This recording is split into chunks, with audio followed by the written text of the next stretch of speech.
Lengthiest written constitution, मतलब कि सबसे बड़ा लिखित संविधान है। लिखित का मतलब क्या होता है देश? थोड़ा तेज बोले तो डायग्राम को पढ़ लिख कर रहा है।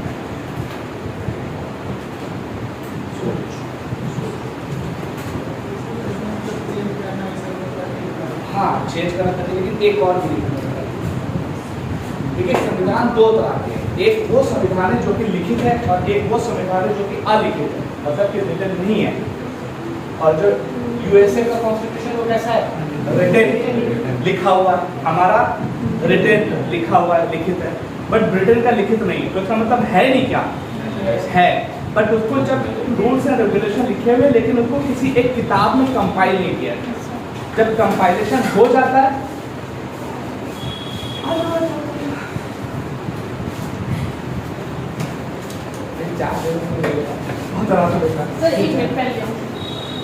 है, तो जब रूल्स एंड रेगुलेशन को कंपाइल करके किसी एक किताब में रख दिया जाएगा तो वो लिखित संविधान हो जाता है। और जब रूल्स एंड रेगुलेशन होंगे तो, लेकिन किसी किताब में कंपाइल करके नहीं रखा गया, तो वो क्या होता? अलिखित, जैसा कि ब्रिटेन है। और दूसरी सबसे इम्पोर्टेंट बात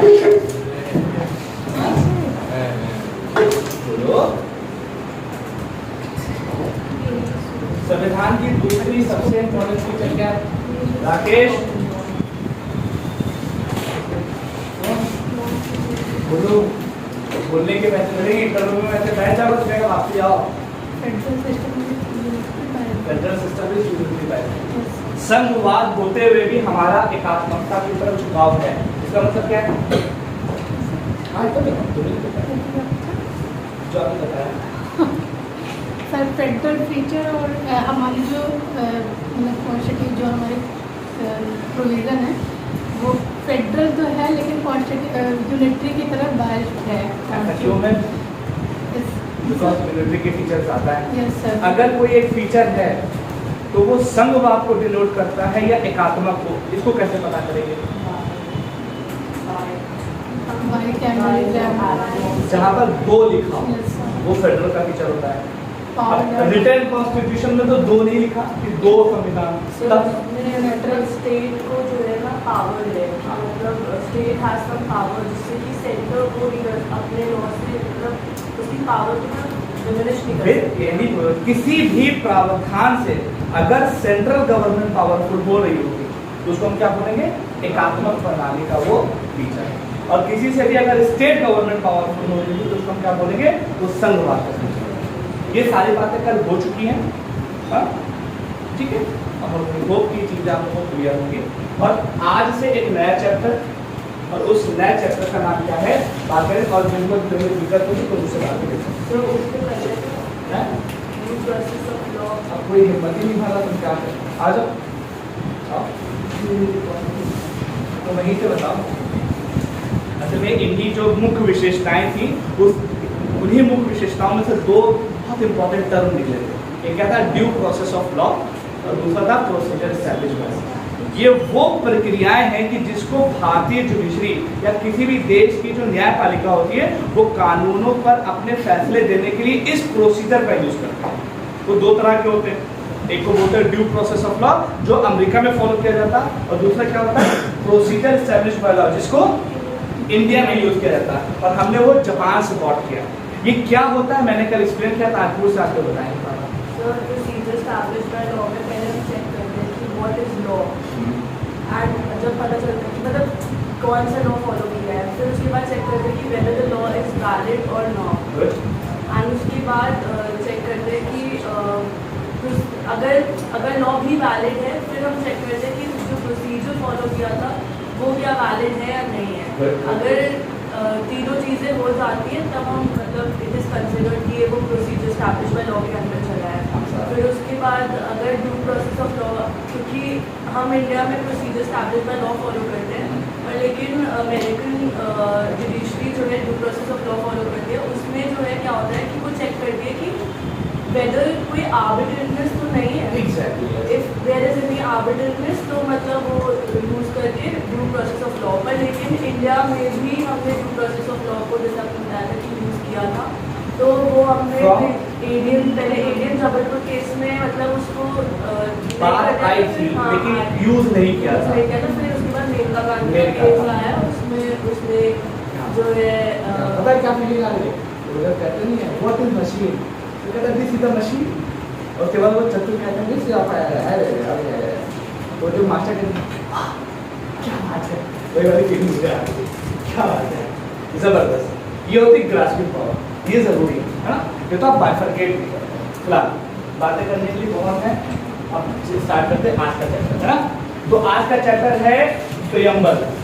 प्रियम्बल का मतलब हिंदी में क्या बोलते हैं? बस सबसे पहले प्रियम्बल है क्या? प्रियम्बल किसी, जैसे हमारे संविधान का एक ऐसी चीज है, ऐसा पार्ट है कि जिसको देखने के बाद हम ये बता सकते हैं कि संविधान में क्या क्या लिखा होगा। इसको पीएम पालकीवाला, जो कि एक बहुत इंपॉर्टेंट वकील है, पीएम पालकीवाला, वो वकील जो कि केशवानंद भारती केस में भी अवेलेबल थे, और उसके बाद Minerva Mills case, Kesavananda Bharati case 1973 में हुआ, बहुत इंपॉर्टेंट केस है, उसमें भी अवेलेबल थे, और उसके बाद जो मिनर्वा मिल्स केस हुआ 1980s में, उसमें भी ये थे। उन्हीं ने जब प्रियम्बल को देखा तो कहा कि जो हमारा प्रियम्बल है वो हमारे संविधान की आइडेंटिटी कार्ड है। अब एक सवाल का जवाब दो, किसी भी स्टूडेंट का आइडेंटिटी कार्ड, या जिसको परिचय पत्र नहीं स्कूल में जाते तो लगाए रहते हैं, वो आइडेंटिटी कार्ड उसका कब बनता है? एडमिशन से पहले या एडमिशन के बाद? अब इस बात से आप ये अंदाजा लगा सकते हैं कि हमारे संविधान का आइडेंटिटी कार्ड है, इसका मतलब क्या? हमारा संविधान पहले बन गया है, उसके बाद हमारा आइडेंटिटी कार्ड बनाया गया। तो यही रूल भी है कि हमारा पूरा संविधान पहले लागू हो गया, और सबसे आखिरी में जो चीज जुड़ने वाली हमारे संविधान में है वो क्या है? प्रस्तावना, प्रियम्बल। प्रियम्बल है क्या? प्रियम्बल हमारा वो चीज है, एक पेज में लिखा हुआ कुछ वर्डों का एक स्टेटमेंट है, जिसको पढ़ने के बाद आप ये पता लगा सकते हैं कि भारतीय संविधान एग्जैक्टली है कैसा, उसका ऑब्जेक्टिव क्या है, उसकी फिलॉसफी क्या है, वो अपने लोगों के लिए करना क्या चाहता है। प्रीफेस होता ना चैप्टर में, इंडेक्स होता, समझिए इंडेक्स है, इसको देख के आप ये पता लगा सकते हो कि वो क्या है। अब ध्यान से देखो, जो पहला लेक्चर में मैंने पूरी क्रोनोलॉजी बताई थी वही मैं आपको बताया जा रहा हूँ, फिर से देखो, रिवाइज हो जाएगा आपका, क्योंकि संविधान की प्रस्तावना पढ़ने जा रहे हैं, तो संविधान में ये सब चीजें कहाँ से, तो उसके लिए हिस्टोरिकल बैकग्राउंड। जैसे मैंने बताया था 1934 में एम.एन. रॉय साहब ने सबसे पहले क्या कहा कि भैया हमें अपना संविधान बनाना चाहिए, अपना संविधान बनाने के लिए हमारी संविधान सभा होनी चाहिए, सबसे पहले ये आइडिया दिया एम.एन. रॉय साहब। उसके बाद 1935 में इंडियन नेशनल कांग्रेस ने उसको एक्सेप्ट किया कि हाँ भैया सही बोल रहे, हमारा संविधान बनना चाहिए। फिर ये आता है 1938, पंडित जब 1938 आया तो पंडित जवाहरलाल नेहरू साहब ने कहा कि ठीक है, हम अब अपना संविधान बनाएंगे, और उसके लिए एक संविधान बनाने के लिए एक ग्रुप होना चाहिए ना, तो संविधान सभा का गठन किया जाएगा, और वो किस पर होगी? यूनिवर्सल अडल्ट सफरेज, सार्वभौमिक वयस्क मताधिकार। मतलब कि हम अपना संविधान बनाने जा रहे हैं, उसके लिए एक संविधान सभा का गठन किया जाएगा, और उस संविधान सभा में जो लोग आएंगे वो कौन होंगे? कि जो कि वयस्क हो चुके होंगे और जिनमें वोट डालने का अधिकार हो। किस एज के लोग? 18 साल प्लस। उस समय कितनी एज थी? 21 थी। वो 18 कब की गई है? 61 कॉन्स्टिट्यूशनल अमेंडमेंट। साल कौन सा है? 1980। ये बात उन्होंने बोली। अब जैसे ही ये बात उन्होंने पीटी नेहरू ने बोली कि अब हम अपना संविधान सभा के लिए संविधान सभा का गठन करने जा रहे हैं, अंग्रेज गए खड़खड़ा। और इसी समय 1939 तक वर्ल्ड वॉर सेकंड चल रहा है, ध्यान रखिएगा, वर्ल्ड वॉर सेकंड स्टार्ट हुआ है ना। अब वर्ल्ड वॉर सेकंड में अंग्रेजों को इंडियन सोल्जर की जरूरत है। इंडियन वाले यहाँ पे टूटा गला बैठे कि भैया हमें अपना संविधान बनाना है, तो और इंडियन से कह रहे हैं कि अब हम लोग तुम्हारे साथ वर्ल्ड वॉर सेकंड में नहीं जाएंगे। तो उस समय के जो प्राइम मिनिस्टर हैं उन्होंने 1940 में एक प्रस्ताव दिया, जिसको हम लोग क्या बोलते हैं? अगस्त प्रस्ताव, और अगस्त ऑफर के नाम से जानते हैं। अगस्त ऑफर में उन्होंने क्या कहा कि भैया ऐसा है कि तुम अपने सोल्जर को हमारे क्या भेज दो, हम तुम्हारे लिए संविधान सभा गठन करने का काम करेंगे। लेकिन ये हो गया फेल, अच्छे तरीके से बंद नहीं कर पाया। फिर अंग्रेजों ने एक नई चाल चली 1942 में, क्या भेजा था? Cripps mission. क्रिप्स मिशन में भी यही बात थी। क्रिप्स मिशन में भी बोला गया कि भैया ऐसा है कि मेन मसला यही था कि अंग्रेज भारतीय सैनिकों का सहारा चाह रहे थे, और भी बहुत सारी बातें की कि भैया सहारा थे, तो और दूसरी बात है हम तुम्हारे लिए संविधान सभा का गठन कर देंगे, बहुत सारी बातें और। लेकिन ये भी कैंसिल हो गया। क्यों? क्योंकि यहाँ पर मुस्लिम लीग जो थी उसने क्या कहा था कि भैया हमें अपना पाकिस्तान चाहिए, हम कुछ इफेक्ट नहीं करेंगे। वो पाकिस्तान की मांग पे अड़े रहे, और इसकी वजह से क्रिप्स मिशन भी फेल हो गया। और क्रिप्स मिशन फेल हो जाने के बाद हमारा वर्ल्ड वॉर सेकंड खत्म हुआ कब? 1945 में। और 1945 के बाद आया ईयर कौन सा? 1946, जिसमें ब्रिटेन गवर्नमेंट को ये अब एहसास होने लगा कि अब हमसे ना चल पाएगा, अब हमें भारतीयों के लिए भारतीय संविधान सभा का गठन करना ही पड़ेगा। तो उसने क्या किया? एक नया मिशन, जिसको हम लोग कैबिनेट मिशन के नाम से जानते हैं। ये 3 लोगों का एक मेनली ग्रुप था। इसका नाम कैबिनेट मिशन क्यों पड़ा? बिकॉज ये ब्रिटेन कैबिनेट के ही इसमें सारे मेंबर थे। मेंबर कौन कौन से थे? सेंट्रिक लॉरेंस, एवी अलेक्जेंडर और क्रिप्स। ये 3 मेंबर थे। ये 3 मेंबर आए, और 3 मेंबर ने आने के बाद जब सिचुएशन को देखा तो उनको ये लगा कि पाकिस्तान के लिए जो मुस्लिम लीग बात उठा रही है, वो क्या करिए, भारत को अलग कर दो, पाकिस्तान को अलग कर दो। तो उसने दोनों से कहा कुछ नहीं, दोनों के लिए, चाहे वो पाकिस्तान वाले हो, चाहे मुस्लिम लीग हो, चाहे इंडियन नेशनल कांग्रेस, उसको एक संविधान सभा का गठन करना पड़ेगा। तो उसने क्या बोला कि 389 मेंबर की एक संविधान सभा का गठन किया जाएगा। अब 389 मेंबर उसने क्यों बताए थे? जस्ट बिकॉज उस समय हमारी पॉपुलेशन 38 से 39 करोड़ थी, और इसी कैबिनेट मिशन ने बोला था कि हर मिलियन पर्सन पर एक कैंडिडेट जाएगा, मतलब 10 लाख लोगों पर एक पर्सन आपकी संविधान सभा में जाएगा। तो अगर 38 लाख को आप 38 करोड़ या 39 करोड़ को आप 10 लाख से डिवाइड करोगे तो 389 आएगा। इस वजह से 389 नंबर। और इसमें क्या बोला था कि इतने लोग संविधान सभा का गठन करेंगे। फिर बहुत सारी बातें हुई, इलेक्शन हुआ, इलेक्शन में कांग्रेस बहुत अच्छे तरीके से जीती, मुस्लिम लीग की हालत खराब हो गई तो मुस्लिम लीग बाहर चली गई, जो इंडिपेंडेंट पर्सन थे वो नहीं शामिल हुए। करते करते करते करते करते करते अल्टीमेटली हमारी संविधान सभा का निर्माण हुआ, और संविधान सभा का निर्माण होने के बाद मुस्लिम लीग और बहुत सारे इंडिपेंडेंट जो कैंडिडेट थे वो बाहर चले गए। तो हमारे टोटल जो संविधान सभा का निर्माण हुआ उसकी पहली मीटिंग हुई 9 दिसंबर 1940। इस समय प्रेसिडेंट कौन है? सच्चिदानंद सिन्हा। फिर इसकी दूसरी मीटिंग कब होती है? 11 दिसंबर 1946। इसमें क्या हुआ? डॉक्टर राजेंद्र प्रसाद को मेन प्रेसिडेंट बना गया। और इसके बाद जो सब तीसरी मीटिंग होती है 13 दिसंबर। ये जो दिन होता है, अब ये दिन इंपॉर्टेंट है जिसके ऊपर हमारी क्लास। ये वो दिन था कि जिस दिन फिर हमारे पंडित जवाहरलाल नेहरू साहब आए, पीटी नेहरू साहब, और इन्होंने एक ऑब्जेक्टिव रेजोल्यूशन पास कराया। रेजोल्यूशन पास किया। संविधान सभा 9 दिसंबर से स्टार्ट हो गई। अब इन्होंने 13 दिसंबर को पंडित जवाहरलाल नेहरू ने एक पेपर पे ऑब्जेक्टिव रेजोल्यूशन लिखा। और ऑब्जेक्टिव रेजोल्यूशन क्या है कि ये जो संविधान सभा है जो भारतीयों के लिए संविधान बनाने जा रही है, उसमें वो करेंगे क्या क्या। बहुत अच्छी अच्छी बातें लिखी। तो जो बातें उस समय 13 दिसंबर 1946 को पंडित जवाहरलाल नेहरू ने ऑब्जेक्टिव रेजोल्यूशन में पेश की थी, वही सारी बातों को अगर आपको प्रेजेंट कंटेक्स्ट में देखना है कि वो कहाँ लिखी हुई है, तो वो कहाँ लिखी हुई है? वो आपके प्रेम्बल में। ये है आपकी बेसिक से हिस्ट्री जो कि 1934 से स्टार्ट। आई होप कि ये क्रोनोलॉजी में तो कोई इशू नहीं, बेसिक का कॉन्सेप्ट है ना।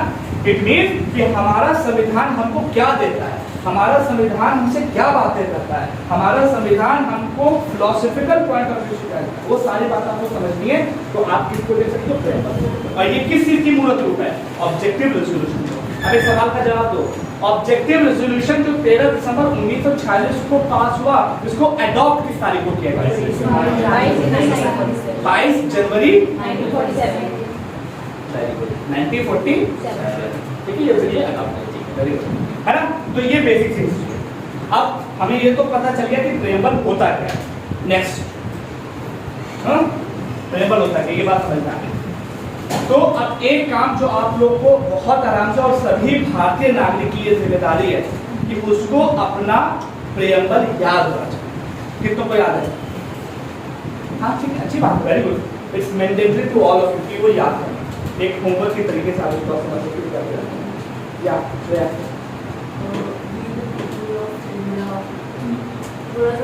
कोई बात नहीं, has solemnly resolved to constitute a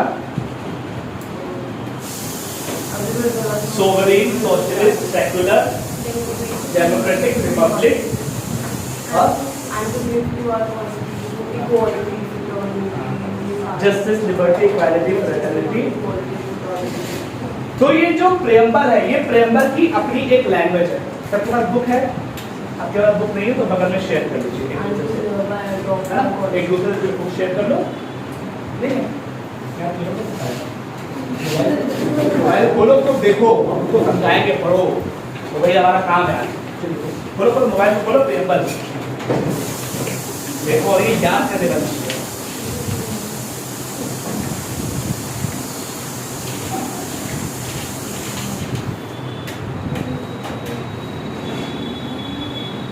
ठीक, क्या लिखा, सबको मिला? मिल गया? तो इसको पढ़ो, ध्यान से देखना। मैं मेरे पास जो बुक है वो है अभी इंग्लिश का, लेकिन मैं इसको कोशिश करूंगा कि आपको बता दूं और दे दूं कि आपके प्रेम्बल में एग्जैक्टली क्या चीज है। देखो क्या लिखा हुआ है, we the people of India, हम भारत के लोग,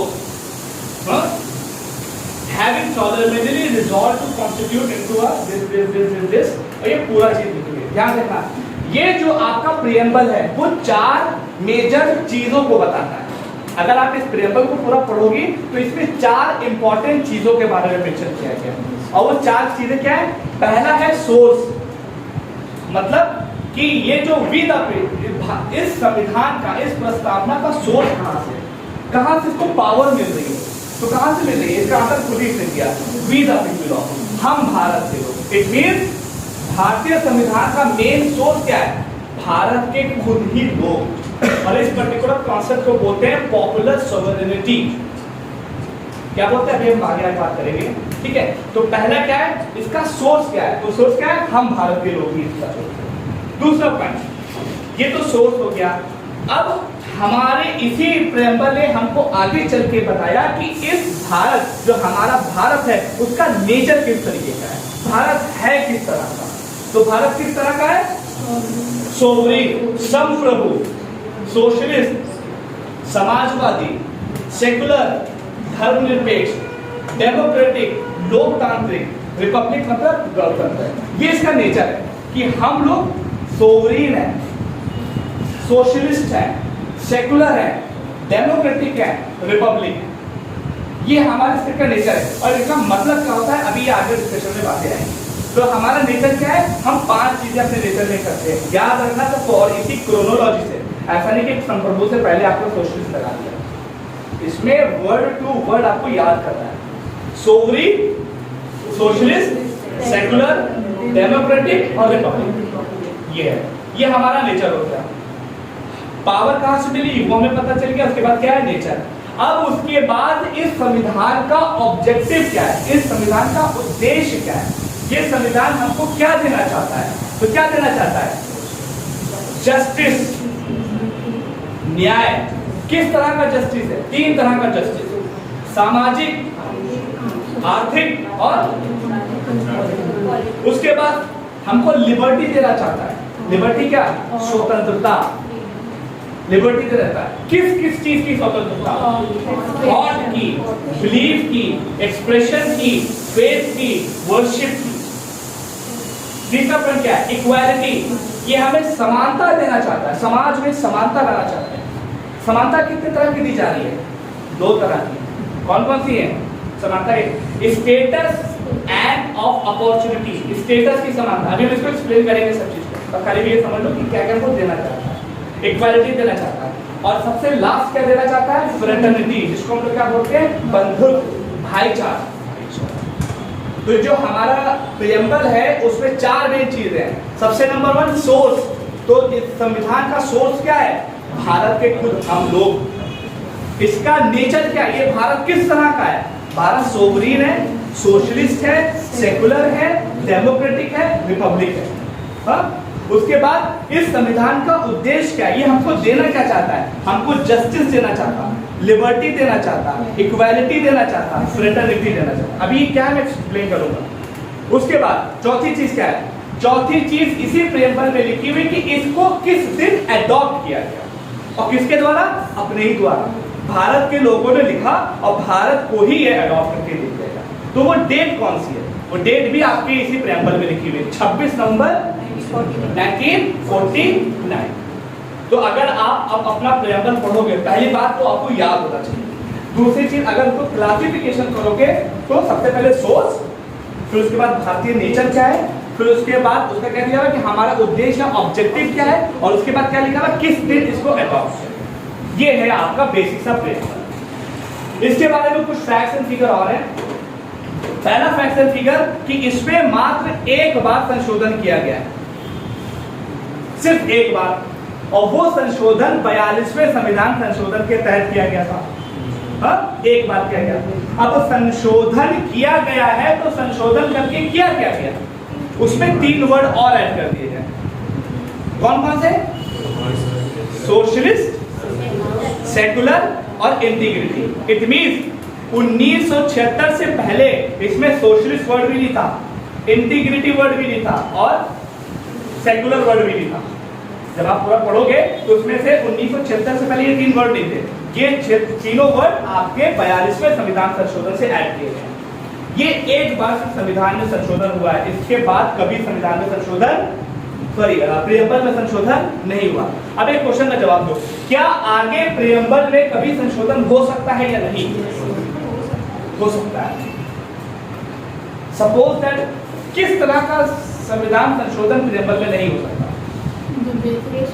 ऐसे पॉइंट का संशोधन नहीं हो सकता जो कि हमारे संविधान के बेसिक स्ट्रक्चर का पार्ट है। ये बेसिक स्ट्रक्चर क्या है? संविधान के वो भाग जिनको चाहे मोदी जी आ जाए और चाहे अटल बिहारी जी आ जाए, चाहे डॉक्टर मनमोहन सिंह फिर से आ जाए, वो भी चेंज नहीं कर पाएंगे।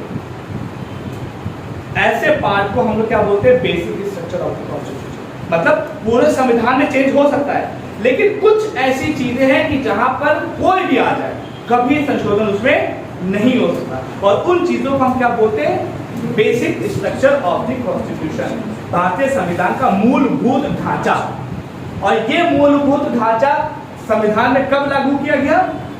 केशवानंद भारती केस जो मैंने बताया था 1973, उसी वर्डिक्ट में ये सब चीजें।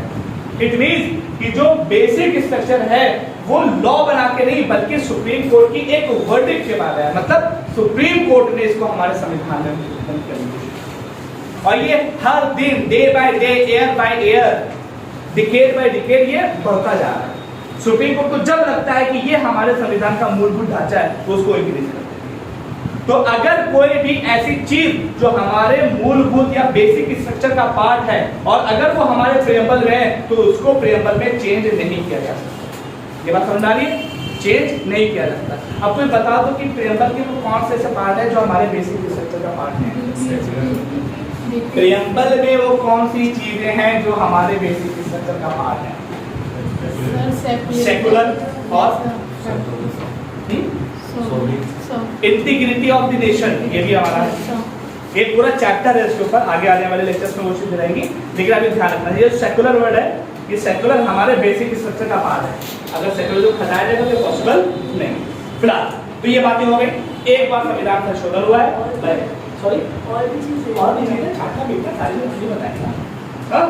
ये अब देखो, इसके बाद एक और नई डिबेट है। पहली बात तो अमेंडेबिलिटी का कॉन्सेप्ट हो गया। अब इसके बाद एक डिबेट और उठी थी जब संविधान में ये चीजें हो गई, तो ये पूछा गया, कुछ दिनों तक लोगों में ये बड़ा कंफ्यूजन था कि क्या प्रेम्बल हमारे संविधान का भाग है या नहीं। अब बड़ा लोगों में वो कंफ्यूजन था। क्यों कंफ्यूजन था? Case Berubari case, Berubari versus Union of India case 1960 में सुप्रीम कोर्ट ने एक केस पहुंचा जिसको हम लोग क्या बोलते हैं? Berubari versus Union of India case 1960 में। और वो केस जनरली रिलेटेड था आर्टिकल 368 से। केस का नाम क्या है? Berubari versus Union of India, case 1960, है ना? होता है कि ये केस किस चीज से रिलेटेड है, तो ये जनरली था आर्टिकल 368। और आर्टिकल 368 क्या कहता है? आर्टिकल 368 ये बताता है इस आर्टिकल के तहत संविधान में संशोधन किया जाता है। मतलब अगर आपको संविधान में संशोधन करना है तो आपको किस आर्टिकल को यूज करना पड़ेगा? आर्टिकल 368। तो क्वेश्चन ये आया था बेरुपारी केस में कि संविधान में जो संशोधन का प्रोसेस है, आर्टिकल 368 के तहत किन किन चीजों का संशोधन पार्लियामेंट कर सकती है, ये केस गया बेरुपारी में। तो उसमें एक डिबेट और स्टार्ट हो गई। मेन प्रियम्बल के लिए केस नहीं था, मेन केस किसके लिए था? आर्टिकल 368। तो बोला गया कि पार्लियामेंट के पास कितनी पावर है कि वो संविधान के किन किन हिस्सों को कर सकते हैं। तो इसी बीच में प्रियम्बल का भी केस आ गया कि क्या प्रियम्बल को अमेंड किया जा सकता है या नहीं। तो इस केस में जब पूरी केस की एनालिसिस हुई तो उस केस के बाद सुप्रीम कोर्ट ने यह कह दिया कि नहीं, सुप्रीम कोर्ट ने कह दिया कि प्रियम्बल जो है वो हमारे संविधान का भाग ही नहीं। उन्होंने बोला कि प्रियम्बल हमारे संविधान का भाग ही नहीं है, और जब भाग नहीं है तो 368 के अंतर्गत उसके अंतर्गत करने की कोई जरूरत ही नहीं होगी। 368 के अंतर्गत उसको नहीं जाना है। तो बेरुपारी केस ने कहा कि प्रियम्बल हमारे संविधान का भाग नहीं है। चलो बात खत्म हो गया, सुप्रीम कोर्ट ने कह दिया तो सुप्रीम कोर्ट ने कह दिया। बात खत्म होते होते होते होते होते फिर हमारे चचा जो आ गए 1973 एक लैंडमार्क केस है जिसको हम लोग क्या बोलते हैं? केशवानंद भारती केस। केशवानंद भारती केस आया, ये वो केस है कि अगर इसको किसी ने नहीं पढ़ा तो समझ लो कुछ नहीं किया। इस केस में बहुत सारे आउटकम है, बहुत सारे जजमेंट है। उसी आउटकम में से एक बेसिक स्ट्रक्चर भी था और उसी आउटकम में से एक बात और भी थी कि इस केस में सुप्रीम कोर्ट ने अपने पिछले दिए हुए जो डिसीजन था Berubari versus Union of India case में कि प्रियम्बल संविधान का भाग नहीं है, उसको नल एंड वॉइड किया और ये बोला कि नहीं, preamble is an essential part of our constitution. Preamble प्रस्तावना हमारे संविधान का महत्वपूर्ण भाग है और इसमें आर्टिकल 368 के अंतर्गत अमेंडमेंट किया जा सकता है। तो बस बेसिक सा कॉन्सेप्ट क्या है कि बेरुपारी केस ने कह दिया कि प्रियम्बल हमारे संविधान का भाग नहीं है, लेकिन केशवानंद भारती केस ने क्या कह दिया कि हमारे संविधान का भाग है। तो नॉर्मल सा क्वेश्चन लगता है कि क्या प्रियम्बल हमारे कॉन्स्टिट्यूशन का भाग है या नहीं? उस क्वेश्चन का आंसर क्या होगा? हाँ है, लेकिन 1973 से पहले तक नहीं था। बिकॉज सुप्रीम कोर्ट की जजमेंट क्या थी कि वो तो 1973 में ही ना, तो 1973 से पहले प्रियम्बल हमारे संविधान का पार्ट नहीं था। 1973 में केशवानंद भारती केस ने कह दिया कि नहीं, जो प्रियम्बल है वो भी हमारे संविधान का भाग है और उसके बाद उसमें अमेंडमेंट किया जा सकता है। उसके बाद एक LIC का केस आया था, उसने भी इस पर मुहर लगाई थी कि नहीं क्योंकि जो उन्होंने जो जजमेंट दी थी उससे जो डिस्कशन हुई होगी ना वो अब 1973 में सुप्रीम कोर्ट को लगा कि नहीं वो गलत तरीके से। अब अगर आपका लॉ ऑप्शनल होता तब वो जजमेंट क्या थी तब आप उसके ऊपर डिस्कशन करते। बट जनरल स्टडीज में बस आपको इतना ध्यान रखना है कि प्रियम्बल हमारे संविधान का भाग है या नहीं है। उसकी पहली डिस्कशन 1960 में उठी जिसमें सुप्रीम कोर्ट ने कह दिया कि प्रियम्बल हमारे संविधान का भाग नहीं है, और फिर उसी डिबेट जो उठी थी 1973 में फिर उठी। तो उस 1973 में केशवानंद भारती केस ने ये बोल दिया कि नहीं, 1960 में दिया गया जो डिसीजन था वो गलत था, प्रियम्बल हमारे संविधान का भाग है और उसमें अमेंडमेंट किया जा सकता है। ये बेसिक से फैक्ट हैं जो आपके प्रीलिम्स में आपसे पूछेगा। अगर आपको इतने फैक्ट पता है तो आप समझ लीजिए कि आपके प्रियम्बल से क्वेश्चन गलत नहीं है। लेकिन ये बात स्टार्ट होती है अदर देन यूपीएससी के लिए। अगर आप पीछे से एग्जाम देना है इतना फैक्ट बहुत है, बट अगर यूपीएससी आप देना चाहते हो तो अब डेप्थ स्टार्ट। हाँ, तो एक बार मैं समराइज कर दूं व्हाट इज प्रियम्बल। प्रियम्बल क्या है? प्रियम्बल हमारी वो चीज है कि जिसको देखने के बाद, जिसको पढ़ने के बाद हम ये बता सकते हैं कि हमारे संविधान में क्या क्या चीजें हैं। उसको देख के ही हम बता सकते हैं कि हमारे संविधान निर्माताओं की सोच क्या थी, उनकी फिलॉसफी क्या थी जो उन्होंने, और वो हमको क्या देना चाहते। प्रेम्बल को देख के बता सकते, ये हमारा नॉर्मल सा प्रेम्बल है। प्रेम्बल है क्या, जब आप उसको पढ़ोगे तो उसके 4 मेन हिस्से हैं। पहला हिस्सा सोच, प्रेम्बल का सोच क्या है, we the people of India, मतलब भारत के लोग। दूसरा उसका नेचर क्या है, 5 नेचर है, सोवरेन, सोशलिस्ट, सेक्युलर, रिपब्लिक। हमारा ऑब्जेक्टिव क्या है, liberty, equality, fraternity and justice objective करता। और डेट ऑफ अडॉप्शन चौथा 26 नवंबर 1949, है ना। उसके बाद संविधान में अमेंडमेंट किया जा सकता है या नहीं किया जा सकता है। एक बार हुआ 42वें संविधान संशोधन के तहत, कौन से एक्ट की गई, सोशलिस्ट, सेक्युलर और इंटीग्रिटी, ये 3 वर्ड ऐड किए गए। सोशलिस्ट का मतलब समाजवाद, इंटीग्रिटी का मतलब अखंडता और सेक्युलर का मतलब धर्मनिरपेक्षता, ये 3 वर्ड ऐड किए गए। और उसके बाद एक जो डिबेट उठी थी कि संविधान का वो हमारे भाग है या नहीं है। पहले 1960 में जब ये डिबेट उठी तो इसका पार्ट नहीं था, लेकिन 1973 में केशवानंद भारती केस में ये बता दिया गया कि ये हमारे लिए का पार्ट है। इसके बाद आपके फैक्ट्स एंड फिगर में पूछेंगे। एक पॉइंट और जो केशवानंद भारती केस में ये हो रहा है, अगर ये हमारे का पार्ट नहीं है तो ये बाकी के संविधान जो है हमारा, एक है सपोज पूरा संविधान क्या है, अगर संविधान हमारा पूरा ये है तो उसमें छोटा सा आपका प्रेम्बल है, बाकी ये पूरा क्या है, तो बाकी बचा हुआ संविधान। तो संविधान एक रिस्पेक्ट में, प्रियम्बल जो है हमारा वो एक रिस्पेक्ट में, एक नहीं 2 रिस्पेक्ट, मतलब 2 कंडीशन में पूरे संविधान से अलग है। जैसे पूरा संविधान है, उसका एक पार्ट प्रियम्बल भी है, केशवानंद भारती के बाद एसेंशियल पार्ट है, लेकिन प्रियम्बल की 2 वजहों की वजह से वो पूरे संविधान से एकदम अलग नजर आता है।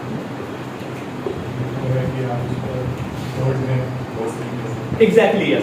पहला पॉइंट क्या है कि इसके लिए आप कहीं कोर्ट नहीं जा सकते, मतलब कि अगर इसमें क्या है, समाजवाद, और सरकार उठ के एकदम से कैपिटलिस्ट काम करने लगे, पूंजीवाद का काम करने लगे, तो आप ये कह के कोर्ट भी नहीं जा सकते, अरे उसमें तो ये लिखा हुआ है और आप ये कर रहे हो, इसका रेफरेंस लेके आप कोर्ट नहीं जा सकते। पहला पॉइंट, इसका रेफरेंस लेके आप कोर्ट में नहीं जा सकते। और दूसरा पॉइंट क्या है, मतलब दूसरा पॉइंट इसका यह है कि किसी भी लेजिस्लेचर, एग्जीक्यूटिव के लिए ये सोर्स नहीं है और ना ही उनके ऊपर ये कंपल्शन है। ये दूसरा पॉइंट, मतलब कि जो हमारे लेजिस्लेचर क्या, हमारी लेजिस्लेचर क्या, पार्लियामेंट और स्टेट में राज्य विधानसभा है, वो इस प्रियम्बल से किसी भी तरह की पावर को नहीं रिसीव करती और ना ही इसकी कोई भी चीजें हमारे लेजिस्लेचर के ऊपर बाइंडूशन है। ये 2 मेन इंपॉर्टेंट चीज है जिसकी वजह से हमारा जो प्रियम्बल है वो बाकी के संविधान से डिफरेंट होता है। जैसे दूसरे वाले पॉइंट में देखो, दूसरे वाले पॉइंट में मैंने क्या बोला कि ना ही लेजिस्लेचर वहां से पावर को ड्राइव कर सकती है और ना ही उसके किसी पॉइंट की वजह से जो हमारे पार्लियामेंट है उसके ऊपर कोई असर पड़ेगा। कैसे, जैसे मान लो एक फंडामेंटल राइट है, आर्टिकल 16। आर्टिकल 16 क्या है, लोक नियोजन के संदर्भ में, मतलब पब्लिक एम्प्लॉयमेंट। अगर सरकार की कोई नौकरी है तो उसके में सरकार आपसे कोई बाइफरकेशन नहीं करेगी, भले ही आप किसी रेस से हो, कास्ट से हो, सेक्स से हो, प्लेस ऑफ बर्थ से हो, रिलीजन से, आपसे डिस्क्रिमिनेशन नहीं किया जाएगा। कोई अगर सरकारी नौकरी है तो आप अगर किसी भी लिंग से बिलोंग करते हो, किसी भी धर्म से हो, किसी भी जगह पैदा हुए हो, किसी भी जगह रहते हो, इस आधार पर आपसे बाइफरकेशन नहीं, आपसे भेदभाव नहीं किया जाएगा। अगर सरकार ऐसा कर रही है तो आप क्या करोगे, सरकार को कोर्ट में घसीट सकते हो। क्यों, बिकॉज आपके फंडामेंटल राइट का हनन हुआ। लेकिन वैसे मैंने यहाँ बताया कि अगर यहाँ पे लिखा हुआ है कि हम सोशलिस्ट हैं लेकिन हमारी एक्टिविटी कैपिटलिस्ट वाली हो जाए, कैपिटलिस्ट का मतलब पूंजीवाद, पूंजीवाद का मतलब क्या, जब वो सब चीजें प्राइवेट एंटिटी के पास चली जाए, पैसा बनाने की जो नियत होती है तो कैपिटलिस्ट होती है। तो आप ये नहीं कह सकते कि आपने प्रियम्बल में तो ये लिखा था और काम आप ऐसा कर रहे हो, इसके लिए आप उसको कोर्ट में नहीं कर सकते। लेकिन बाकी के जो संविधान के पोर्शन है उसकी रिस्पेक्ट में आप लेजिस्लेचर या एग्जीक्यूटिव को कोर्ट में कर सकते हो। देखो संविधान जो है, संविधान में जो पूरा संविधान है और प्रियम्बल भी उसका एक पार्ट है, लेकिन 2 पॉइंट की वजह से प्रियम्बल जो है वो पूरे संविधान से एकदम अलग दिखता है। पहला पॉइंट क्या है कि अगर इसमें लिखी हुई किसी भी बातों की वजह से आपको कोई हर्ट होता है या आप परेशान होते हैं या आपके ऊपर असर पड़ता है, तो आप इस वजह से उस पर्टिकुलर एंटिटी को कोर्ट में नहीं कर सकते हो, जैसा कि फंडामेंटल राइट या बाकी प्रियम्बल उसमें कर सकते हो आप। जैसे आपके किसी अधिकार का हनन हुआ तो आप उस पर्सन को या उस एंटिटी को सुप्रीम कोर्ट या हाई कोर्ट में घसीट सकते हो, क्यों? क्योंकि आपका अधिकार है। लेकिन प्रियम्बल में अगर कुछ इफ एंड बट होगा तो आप उसको घसीट नहीं सकते, पहला पॉइंट। और दूसरी चीज क्या है कि क्या लिखा हुआ है, सोशलिस्ट सेक्युलर, इसके कोई भी पॉइंट हो, इसके किसी भी पॉइंट से सरकार कोई भी पावर को एक्सीड नहीं करेगी और ना ही उसके ऊपर किसी भी तरह का कोई कंपल्शन है कि इन बातों को माने, पूरा किया जाएगा। लेकिन अगर उन बातों को नहीं मानी, जैसे सोशलिस्ट लिखा हुआ है, लेकिन वो उस बातों को ना मानते हुए कैपिटलिस्ट एक्टिविटी करने लगे, तब भी आप उसको कहीं कोर्ट में घसीट नहीं सकते। तो पॉइंट ये है कि एक बस ये इम्फ्रेज है, बाकी जो इसके मेन प्रोसेस है संविधान के, उसके तहत आप लोगों को ये बस बेसिक से फैक्ट है, इसके बियॉन्ड प्रियम्बल में कोई फैक्ट नहीं। बाकी के जो एग्जाम्स हैं आपके उसके भी बहुत, लेकिन यूपीएससी के लिए आपको थोड़ी सी इसमें डेवलप करना पड़ेगा। यहाँ तक किसी को कोई डाउट? एवन कोई डाउट? राशिद तो नहीं आपको कोई इशू तो नहीं? आगे बढ़े, अब थोड़ा डेवलप ठीक है। अब हमने क्या बोला, जब हमने प्रियम्बल पढ़ा तो उसमें कुछ वर्ड बोले, सोवरीन, सोशलिस्ट, धमाकेदार लगा 13 को भी सलामी वाला सिर्फ खाली वाला, सोवरीन, सोशलिस्ट, सेक्युलर है, डेमोक्रेटिक, रिपब्लिक। डेमोक्रेटिक और रिपब्लिक का अगर मतलब निकालोगे हिंदी में तो दोनों को गणतंत्र बोलते हैं, तो दोनों में डिफरेंस क्या है? तो एक एक करके बात करेंगे। अब हमारा काम क्या होगा कि इस प्रियम्बल के जो वर्ड है उसको पूरा एक्सप्लेन करना कि इसका मतलब क्या है। तो सबसे पहला वर्ड क्या है आप सबके? सोवरीन। तो चलो सोवरीन के बारे में, सोवरीन को हिंदी में क्या बोलते हैं? संप्रभुता। संप्रभुता या संप्रभु, तो कोई बता सकता है what is the meaning of sovereign? ये कई बार बता चुका हूं, मतलब कि हर बार इसको फैसला वगैरह जो भी खुद ले सकता है, बस सिंपल वे। सोवरीन जो इसमें वर्ड लिखा हुआ है, सोवरीन या संप्रभु इंग्लिश में बोलते हैं, बस इस वर्ड का मतलब ये है कि 1947 से पहले तक हम क्या थे? अंग्रेजों को गुलाम थे।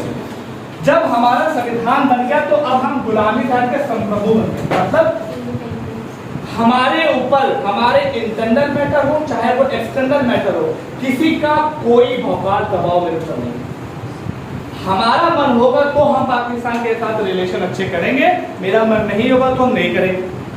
मेरा मन होगा तो हम किसी ऑर्गेनाइजेशन में जाएंगे, मेरा मन होगा किसी हम ऑर्गेनाइजेशन में नहीं जाएंगे। तुम हमें कंपेल नहीं कर सकते, क्योंकि हम इंडिपेंडेंट, हमें सोवरेन मतलब हमारा अपना। और इसी का सबसे बेस्ट एग्जांपल है कि पूरी दुनिया में तुम नहीं बोलूंगा, जैसे ये जो कंट्रीज है, ये वाला जो ये दिस, ठीक है, इसको क्या बोलते हैं? आसियान। आसियान बोलते हैं ना, इसमें लगभग 10 कंट्रीज हैं। साउथ ईस्ट एशिया में कुछ कंट्रीज पाए, इंडोनेशिया, सिंगापुर, मलेशिया है, ऐसे मिला के 10 कंट्रीज हैं। ये बड़ी मजबूत कंट्री, इनका एक ग्रुप बना हुआ है जिसको हम लोग आसियान बोलते हैं। 10 कंट्रीज का ग्रुप, 10-11 कंट्री बड़ा कंट्री, उसका ग्रुप है जिसको हम लोग क्या बोलते हैं? आसियान। ये जो आसियान है, ये इंडिया के साथ फ्री ट्रेड एग्रीमेंट, इसके साथ मतलब हमारा इनके साथ जो बिजनेस होता है, और बिजनेस के कई स्तर होते हैं, शायद मैं आप लोगों को बता चुका हूँ। बिजनेस के कई लेवल होते हैं, जैसे एक होता है फ्री ट्रेड एग्रीमेंट, एक होता है इकोनॉमिक यूनियन, एक होता है कस्टम यूनियन, ये क्रोनोलॉजी है। उसमें हमने इनके साथ फ्री ट्रेड एग्रीमेंट किया हुआ है। इसी तरीके से इन्हीं ने चाइना के साथ भी किया हुआ है, इसी तरीके से आसियान ने ऑस्ट्रेलिया के साथ भी किया हुआ है, इसी तरीके से इन्हीं ने ही न्यूजीलैंड के साथ भी किया हुआ है। तो इन्हीं ने 6 अलग अलग डिफरेंट कंट्रीज के साथ फ्री ट्रेड एग्रीमेंट किया था। और इसी फ्री ट्रेड एग्रीमेंट के साथ जब इन्होंने कहा हमने हमारे अलावा भारत के साथ भी किया हुआ है, इनके साथ भी किया हुआ है, इनके साथ भी किया हुआ है, इनके साथ भी किया हुआ है, जापान के साथ भी किया हुआ है, साउथ कोरिया के साथ किया हुआ है। तो क्या एक काम करते हैं, 10 कंट्रीज का ग्रुप है, एक 16 कंट्री का एक ग्रुप बना देते हैं। उसमें क्या होगा कि अभी हमारा तो इंडिया के साथ है, लेकिन इंडिया का चाइना के साथ नहीं है। हमारा ऑस्ट्रेलिया के साथ है, लेकिन चाइना का न्यूजीलैंड के साथ नहीं है। तो एक ग्रुप बनाते हैं जिसमें सबका फ्री ट्रेड एग्रीमेंट एक ग्रुप में हो जाए, और उस ग्रुप का नाम क्या था?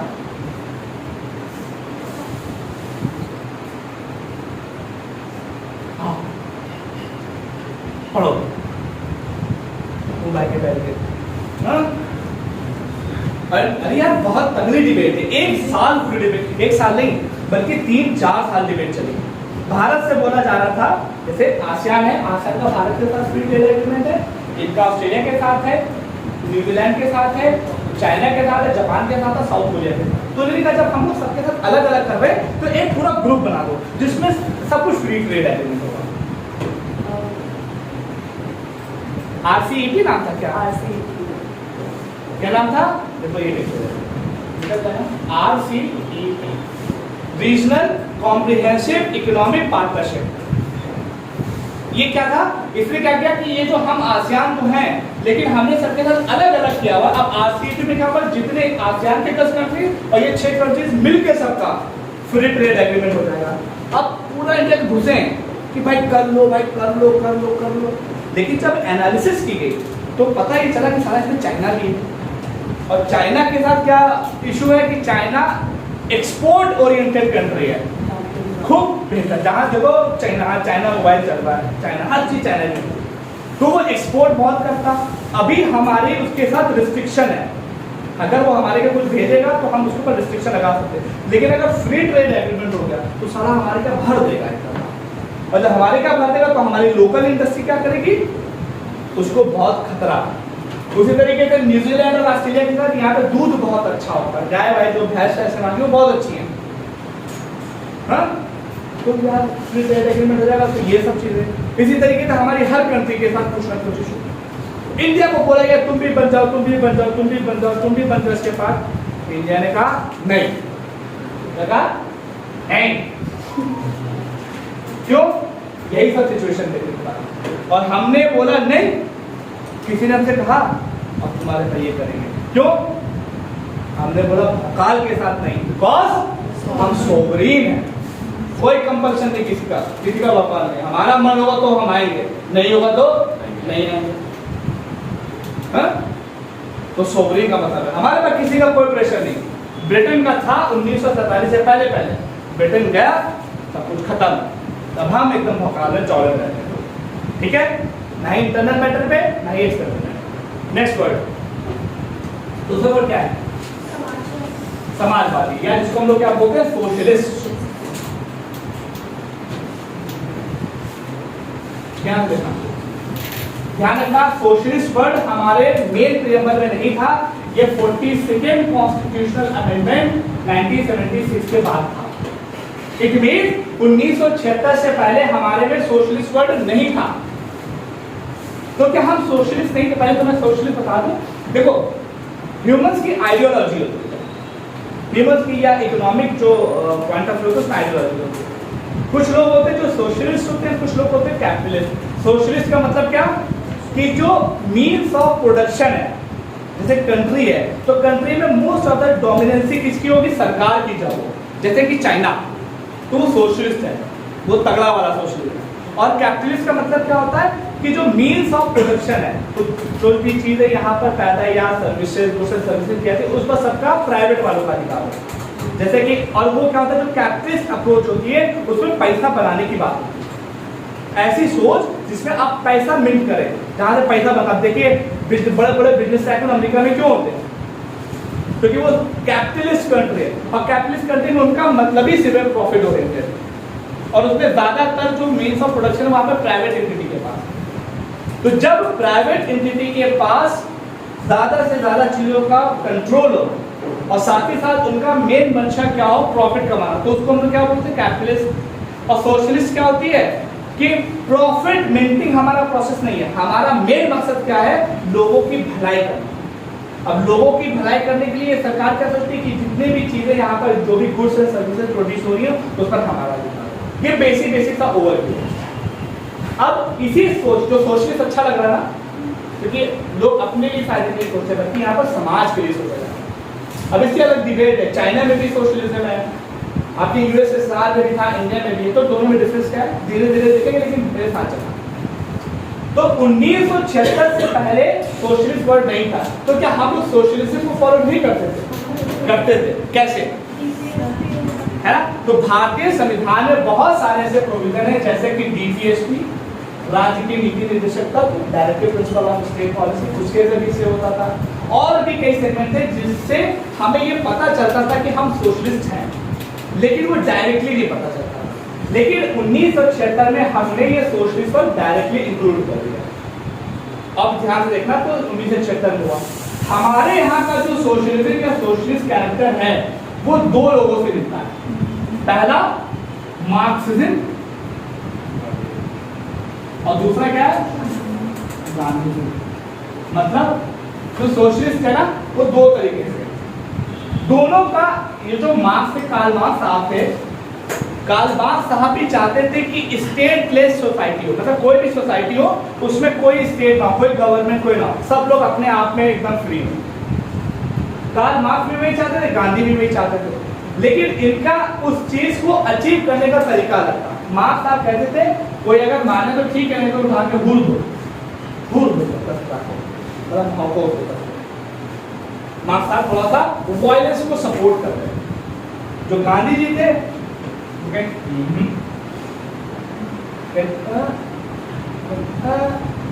और यही काम मुन्ना भाई निकल के दूसरे का भाव दे दिया, फिर तीसरी बार तो बताया। तो क्या है, हमें सोशलिस्ट तो पाना था, और सोशलिस्ट हमने किस तरह का लिया है? मार्क्सिज्म और गांधीज्म दोनों से प्रेरित होकर लिया।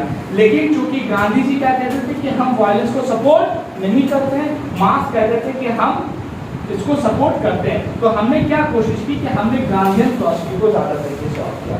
तो अब हमारे यहाँ हम लोग एक सोशलिस्ट कंट्री है, और जो हमारे क्या हम लोगों ने मिक्स्ड इकोनॉमिक कॉन्सेप्ट को माना, मतलब ना ही हम लोग पूरे तरीके से कैपिटलिस्ट हैं, ना ही हम लोग पूरे तरीके से सोशलिस्ट हैं, हम लोग मिक्स्ड इकोनॉमी को मानते हैं। मिक्स्ड इकोनॉमी का मतलब क्या? थोड़ा बहुत प्राइवेट भी है और थोड़ा बहुत सरकारी चीजें भी। जब हमको जरूरत लगती है तो हम चीजों को सरकारी चीजों में कन्वर्ट कर देते हैं, जैसे प्राइवेटाइजेशन। जैसे अभी एयर इंडिया पहले क्या थी? सरकार की एक कंपनी थी, और अभी रिसेंट पास में सरकार ने क्या किया? रतन टाटा को बेच दिया। तो सरकार की कंपनी थी, तो सोशलिस्ट का एग्जाम्पल हो गया। अब हमने किसको बेच दिया?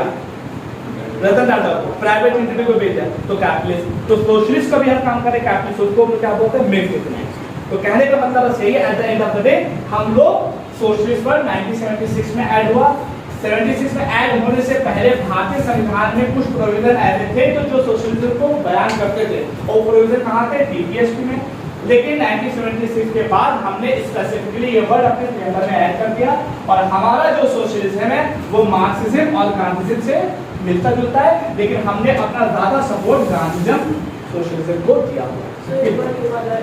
देखिए, मार्क्सिज्म और गांधीज्म दोनों एक ही फिलॉसफी को मानते हैं। उनका कहना था कि जो सोसाइटी, जो सबसे बेहतरीन रामराज का कॉन्सेप्ट था, रामराज का जो कॉन्सेप्ट था वो यही कहता है कि जो सोसाइटी हो, काम आप करते रहो, आखिरी में जो सोसाइटी हो वो स्टेटलेस हो, मतलब जहां पर सरकार का कोई रोल ना हो, हर एक परिवार अपने आप में रिपब्लिक, इतना मजबूत हो जाए परिवार।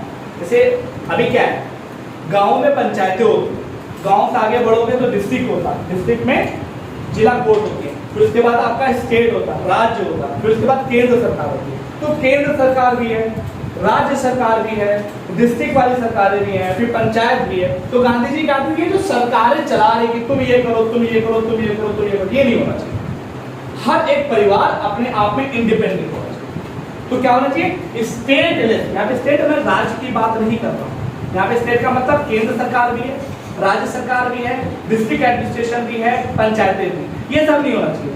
हर एक परिवार अपने आप में एकदम इंडिपेंडेंट एंटिटी और इतना समृद्ध होना चाहिए कि अपने काम को खुद कर ले। ये एंड गोल है गांधीयन फिलॉसफी का था। यही सेम का मार्क्सिज्म भी करते थे। मार्क्सिज्म कहते थे इसको अचीव करने के लिए अगर डंडे की जरूरत पड़े तो भूल के चलाओ, बहुत मालूम, वायलेंस की जरूरत पड़े तो वायलेंस कर सकते हो। अगर गांधीजी कहते नहीं, हमें ये चीज अचीव तो करनी लेकिन हम लोग डंडे का यूज नहीं करेंगे, सिंपल सा बात है। तो ये सोशलिस्ट कॉन्सेप्ट था। ओके, नेक्स्ट वर्ड, धर्मनिरपेक्ष या secular. Secular, again secular word कब आया? इसी के साथ। उससे पहले सेकुलर हम नहीं थे,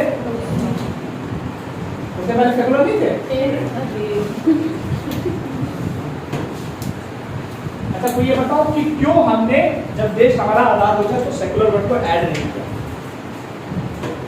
जब देश हमारा आजाद हुआ, जब हमारा संविधान बना, तो हमने सेकुलर वर्ड को पहले क्यों नहीं ऐड किया? संदीप, ऐसा क्यों? पढ़ा है ना, बुक पढ़ के आए हो ना सब लोग?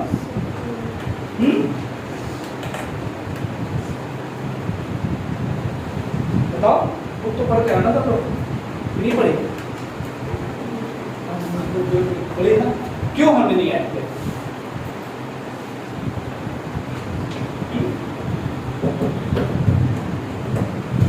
देखो, पॉइंट ये है कि फिर वही रट्टा फिजिशन चल रहा है। देखना, सेकुलर का मतलब होता है धर्मनिरपेक्ष, और सेकुलर के दो कॉन्सेप्ट हैं। एक जो वेस्टर्न वर्ल्ड में चल रहा है, वेस्टर्न वर्ल्ड में चल रहा है, और जो हमारा इंडियन है।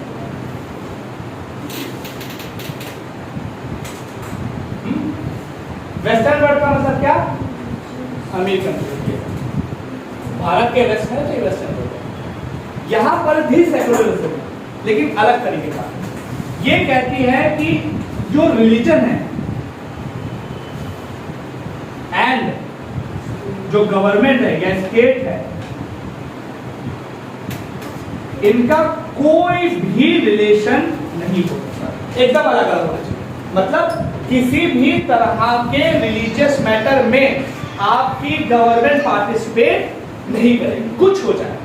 जैसे कि फ्रांस में प्रोफेट मोहम्मद साहब के ऊपर किसी ने कुछ किया, तो जब इमैनुअल मैक्रोन साहब से पूछा गया कि कुछ बोलिए, क्यों नहीं बोल रहे हैं, किसी धर्म के बारे में आप ऐसी बातें हो रही आपके देश, आप क्यों नहीं बोल रहे? तो उन्होंने क्या बोला कि sorry, we are the true secular. मतलब हमारे यहाँ का कॉन्सेप्ट क्या है, किसी की भी कोई भी अभिव्यक्ति है, freedom of speech and expression हमारे क्या मजबूती से चलता है। आपके धर्म का हर वाला रिलीजन में हम पार्टिसिपेट नहीं करेंगे, कुछ हुआ हमसे कोई गलत। लेकिन इंडिया में अगर हो जाएगा इस तरह का, तो सरकार को पार्टिसिपेट करना पड़ेगा। तो वेस्टर्न वर्ल्ड वाले कहते हैं कि रिलीजन अपना काम करेगा, उसके अंतर्गत किसी भी तरीके से गवर्नमेंट इन्वॉल्व नहीं हो। लेकिन इंडिया वाले कहते हैं कि रिलीजन और स्टेट या गवर्नमेंट में एक हेल्दी रिलेशन है। अगर हमको जरूरत पड़ेगी, मतलब कि स्टेट या सरकार को जरूरत पड़ेगी, तो वो रिलीजियस मैटर में इंटरफेरेंस करेगी। एग्जाम्पल, ट्रिपल तलाक, ट्रिपल तलाक। उसी तरीके से सबरीमाला का केस हुआ, सबरीमाला मंदिर का। उसमें क्या था कि मेंस्ट्रुएशन पीरियड वाले जो गर्ल्स होंगे उनको वहां जाने की परमिशन नहीं थी। तो वो रिलीजियस मैटर है ना, हिंदू रिलीजन से रिलेटेड। ट्रिपल तलाक मुस्लिम रिलीजन से रिलेटेड मैटर है, लेकिन सरकार ने इसमें इन्वॉल्वमेंट लिया। ब्लास्फेमी, ब्लास्फेमी का मतलब क्या होता है? ईश निंदा, ईश्वर की निंदा करना। 295A आईपीसी, 295A तो है आईपीसी। मतलब ये रिलीजियस मैटर थे, लेकिन सरकार ने इसमें इन्वॉल्वमेंट लिया। तो ये किस तरह का होता है? Indian concept. और इस वाले कॉन्सेप्ट को हम लोग पॉजिटिव सेक्युलरिज्म बोलते हैं, और इस वाले को हम लोग क्या बोलते हैं? Negative secularism. तो भारत किस वाले को फॉलो करता है? ये वाले को फॉलो करता है।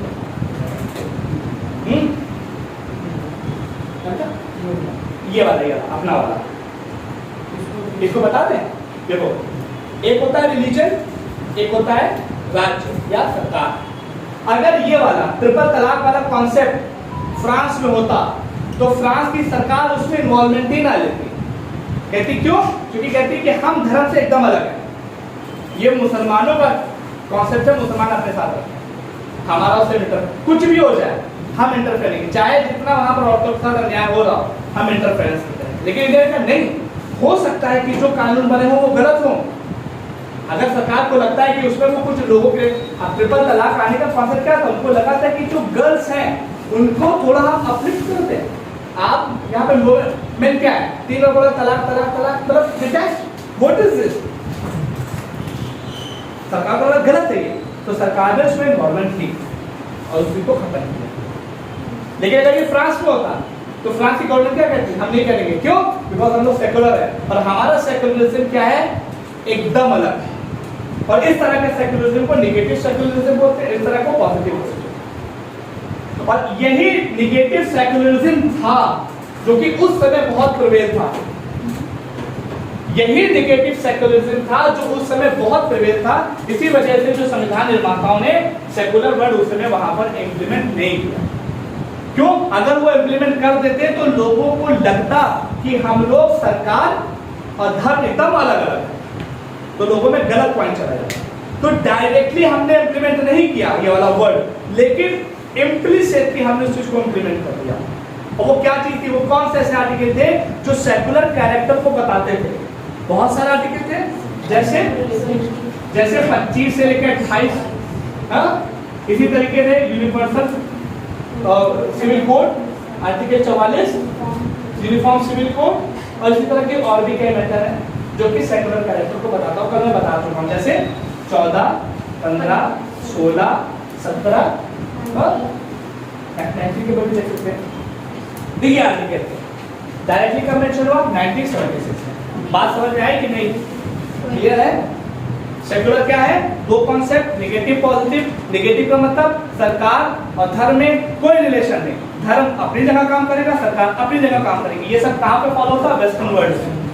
पॉजिटिव वाला क्या है कि रिलीजन और स्टेट में एक हेल्दी रिलेशन है, जब जरूरत पड़ेगी तो सरकार रिलीजन में इंटरफेरेंस कर सकती है ताकि उसका उत्थान किया जा सके, जैसा कि जो कि इंडिया में फॉलो होता और इसको हम लोग पॉजिटिव बोलते हैं। उसका बेस्ट एग्जांपल ट्रिपल तलाक वाला केस, सबरीमाला वाला केस और ब्लास्फेमी वाला केस।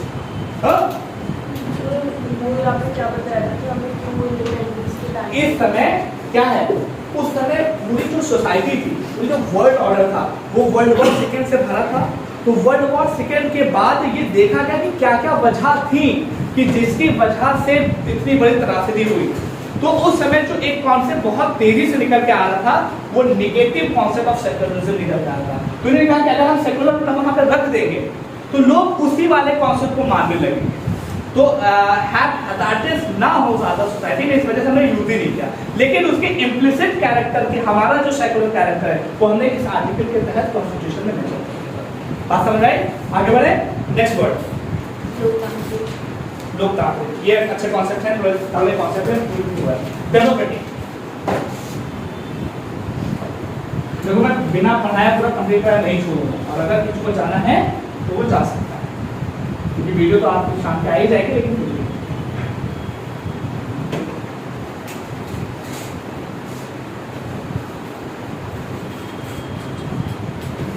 डेमोक्रेटिक ये बहुत अच्छा, बहुत बहुत बहुत बहुत बहुत अच्छा वर्ड है। डेमोक्रेटिक का मतलब लोकतांत्रिक।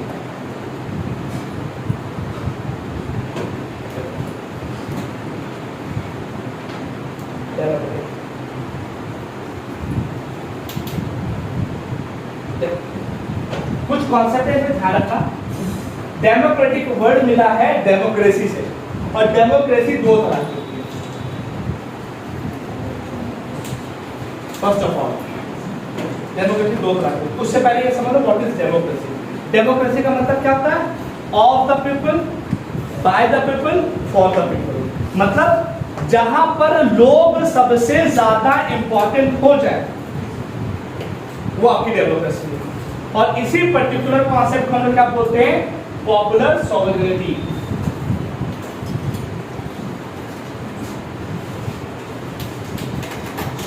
मतलब कि ऐसी चीज कि जिसमें लोगों के पास पावर हो, सारी पावर कंसंट्रेट कहां पर होती है? लोगों के पास। उस कॉन्सेप्ट को हम लोग बोलते हैं पॉपुलर सॉवरेनिटी। और उसी पॉपुलर सॉवरेनिटी से निकला हुआ कॉन्सेप्ट क्या है? डेमोक्रेसी। मतलब ऐसी चीज जिसमें सारी पावर किसके पास हो, किसके पास? पब्लिक के पास। अब इसके अपोजिट में दूसरा वर्ड क्या होता है? कई होती है। देखो ध्यान दे, बहुत ध्यान देना। डेमोक्रेसी का मतलब क्या है कि जहां पर पावर लोगों के पास हो, है? और दूसरा एक कॉन्सेप्ट क्या था? ऐसी चीज कभी कभी दूसरा एक वर्ड यूज होता है इसी के साथ, ऑटोक्रेटिक। जहां पर ऐसी कोई देश जहां पर जो वहां का राजा है सिर्फ वही राज करता है, कोई मतलब ही नहीं, ऑटोक्रेटिक हो जाता है। कोई कंट्री का नाम? North Korea. सबसे नॉर्थ कोरिया में क्या है? अगर वो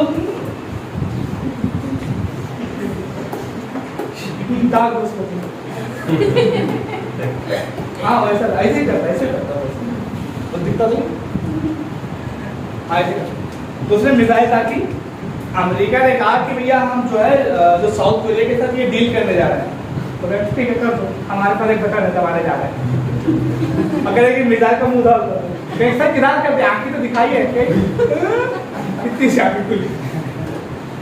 तो नॉर्थ कोरिया ऑटोक्रेटिक जो मना कर, अगर उसकी इजाजत के बिना वहां पे फोन भी बच गया, जाओ इसको किसी का दरकार हो, हाँ पर कुछ भी कोई वही नहीं, सांस लेना आप नहीं होगा।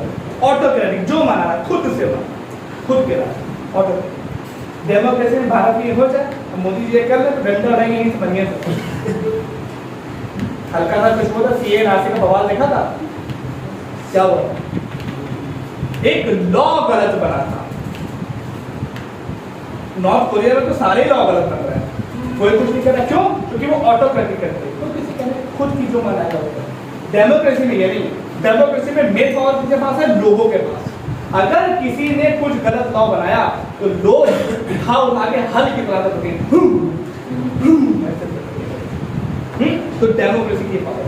डेमोक्रेसी जो होती है वो दो तरह की होती है, एक होती है डायरेक्ट डेमोक्रेसी और दूसरी होती है इनडायरेक्ट डेमोक्रेसी। डायरेक्ट का मतलब प्रत्यक्ष, इनडायरेक्ट का मतलब अप्रत्यक्ष। इसका डिफरेंस क्या है? ऐसी डेमोक्रेसी की जिसमें जो डिसीजन हो वो डायरेक्ट हम और आप लोग डायरेक्टली लेते हैं, लोग डायरेक्टली लेते हैं। हाँ,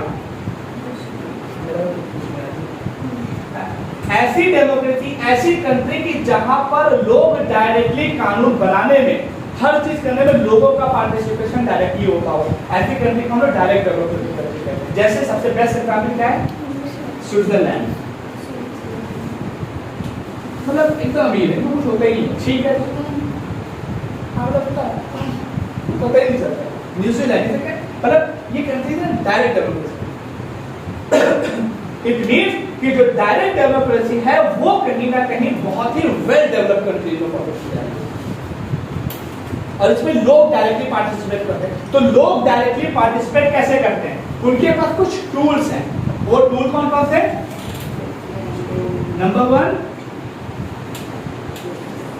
रेफरेंडम, दूसरा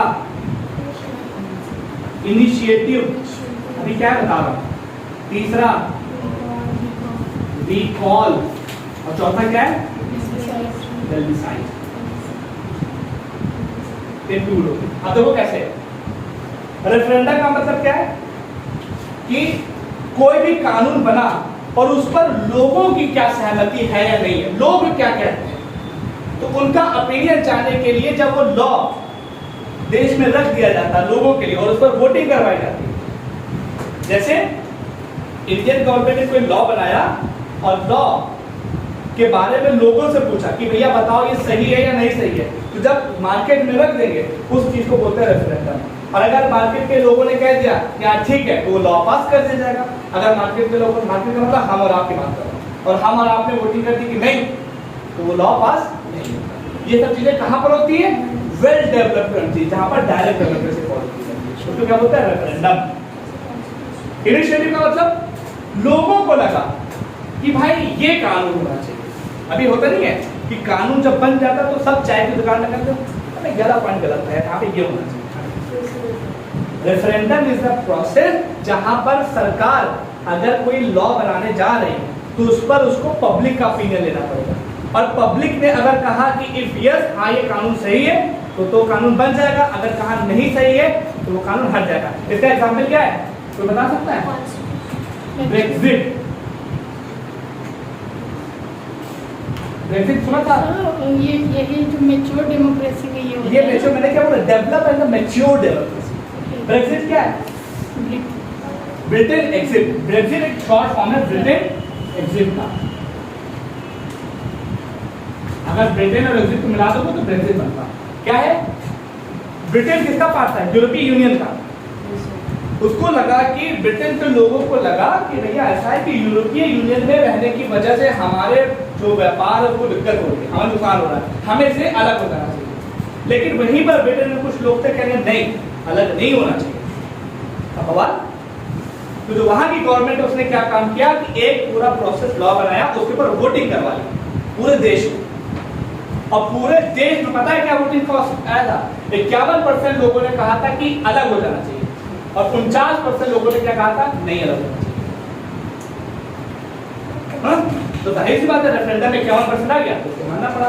और अब ब्रिटेन यूरोपीय यूनियन का पार्ट नहीं है।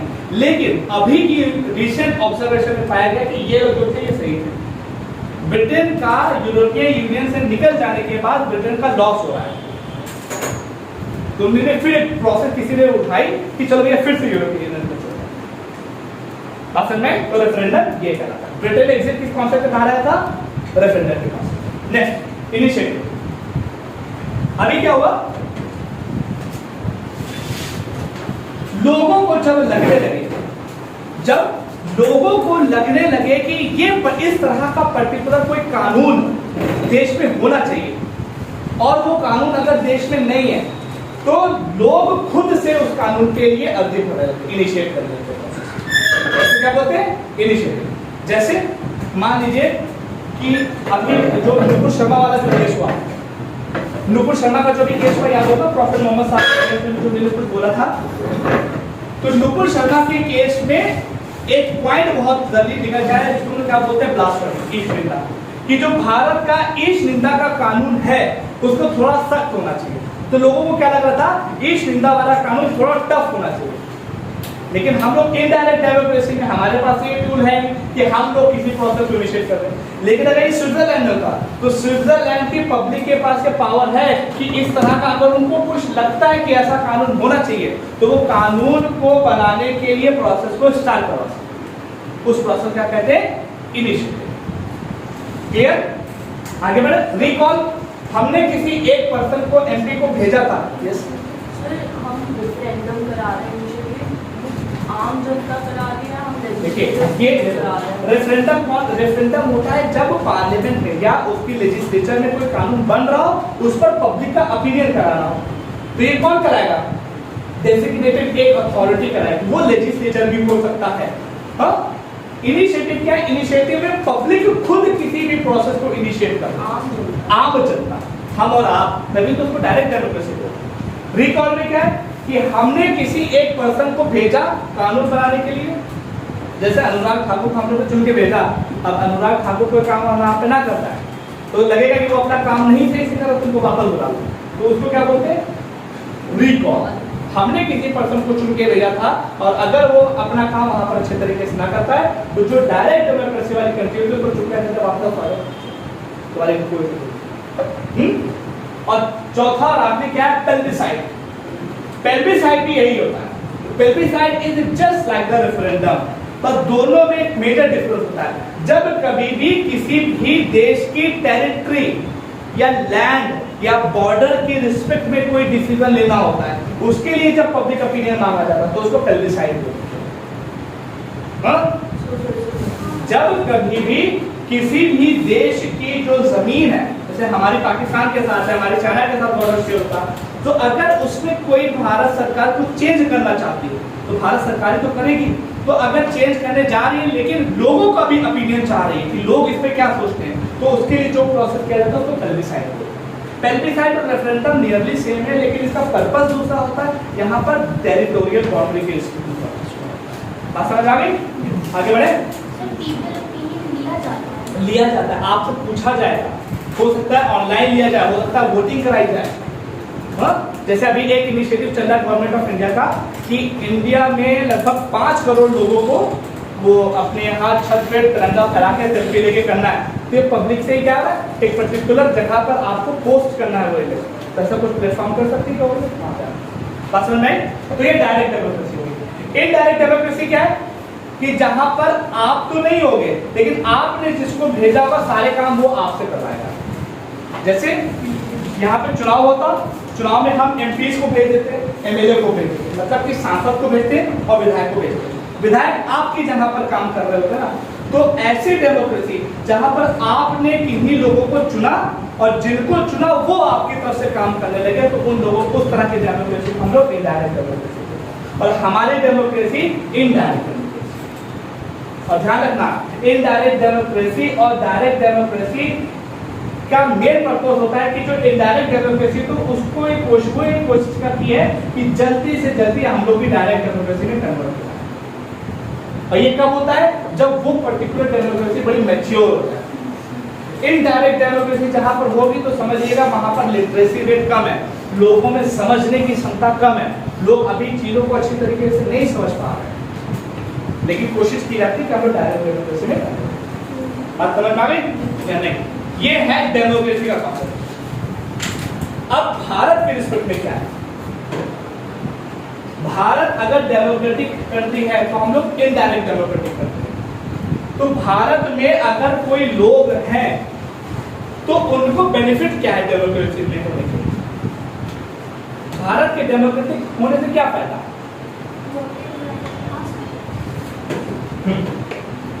देखो, भारत अगर डेमोक्रेटिक कंट्री है तो उसके एक कुछ बेनिफिट है। कौन कौन से बेनिफिट है बहुत ध्यान से देखना, अगर नहीं समझोगे तो इशू होगा। भारत का डेमोक्रेटिक होने की वजह से कुछ बेनिफिट है। क्या बेनिफिट है? हम पॉलिटिकल भी डेमोक्रेटिक हैं, हम सोशली भी डेमोक्रेटिक है, हम इकोनॉमिक भी डेमोक्रेटिक। इसका मतलब क्या? इट मींस भारत की जो डेमोक्रेसी है, जो भारत एक डेमोक्रेटिक कंट्री है, वो 3 तरह से डेमोक्रेटिक है, पॉलिटिकल भी है, सोशल भी है, इकोनॉमिक भी है। इसका मतलब क्या? डेमोक्रेटिक लग गया, इट मींस यहाँ पर लोगों के पास पावर है। तो पॉलिटिकल पावर क्या लोगों के पास है भारत में? हाँ है, हम ही तो चुन के भेजते हैं लोगों को, अगर चुनाव ना हो तो क्या हो? Social democratic. अब देखो, जिनको हमने चुनकर भेजा और अगर उन्होंने अच्छे से काम किया तो हम लोग सोशल डेमोक्रेसी को भी अचीव करते हैं। ये एक रिलेशन है।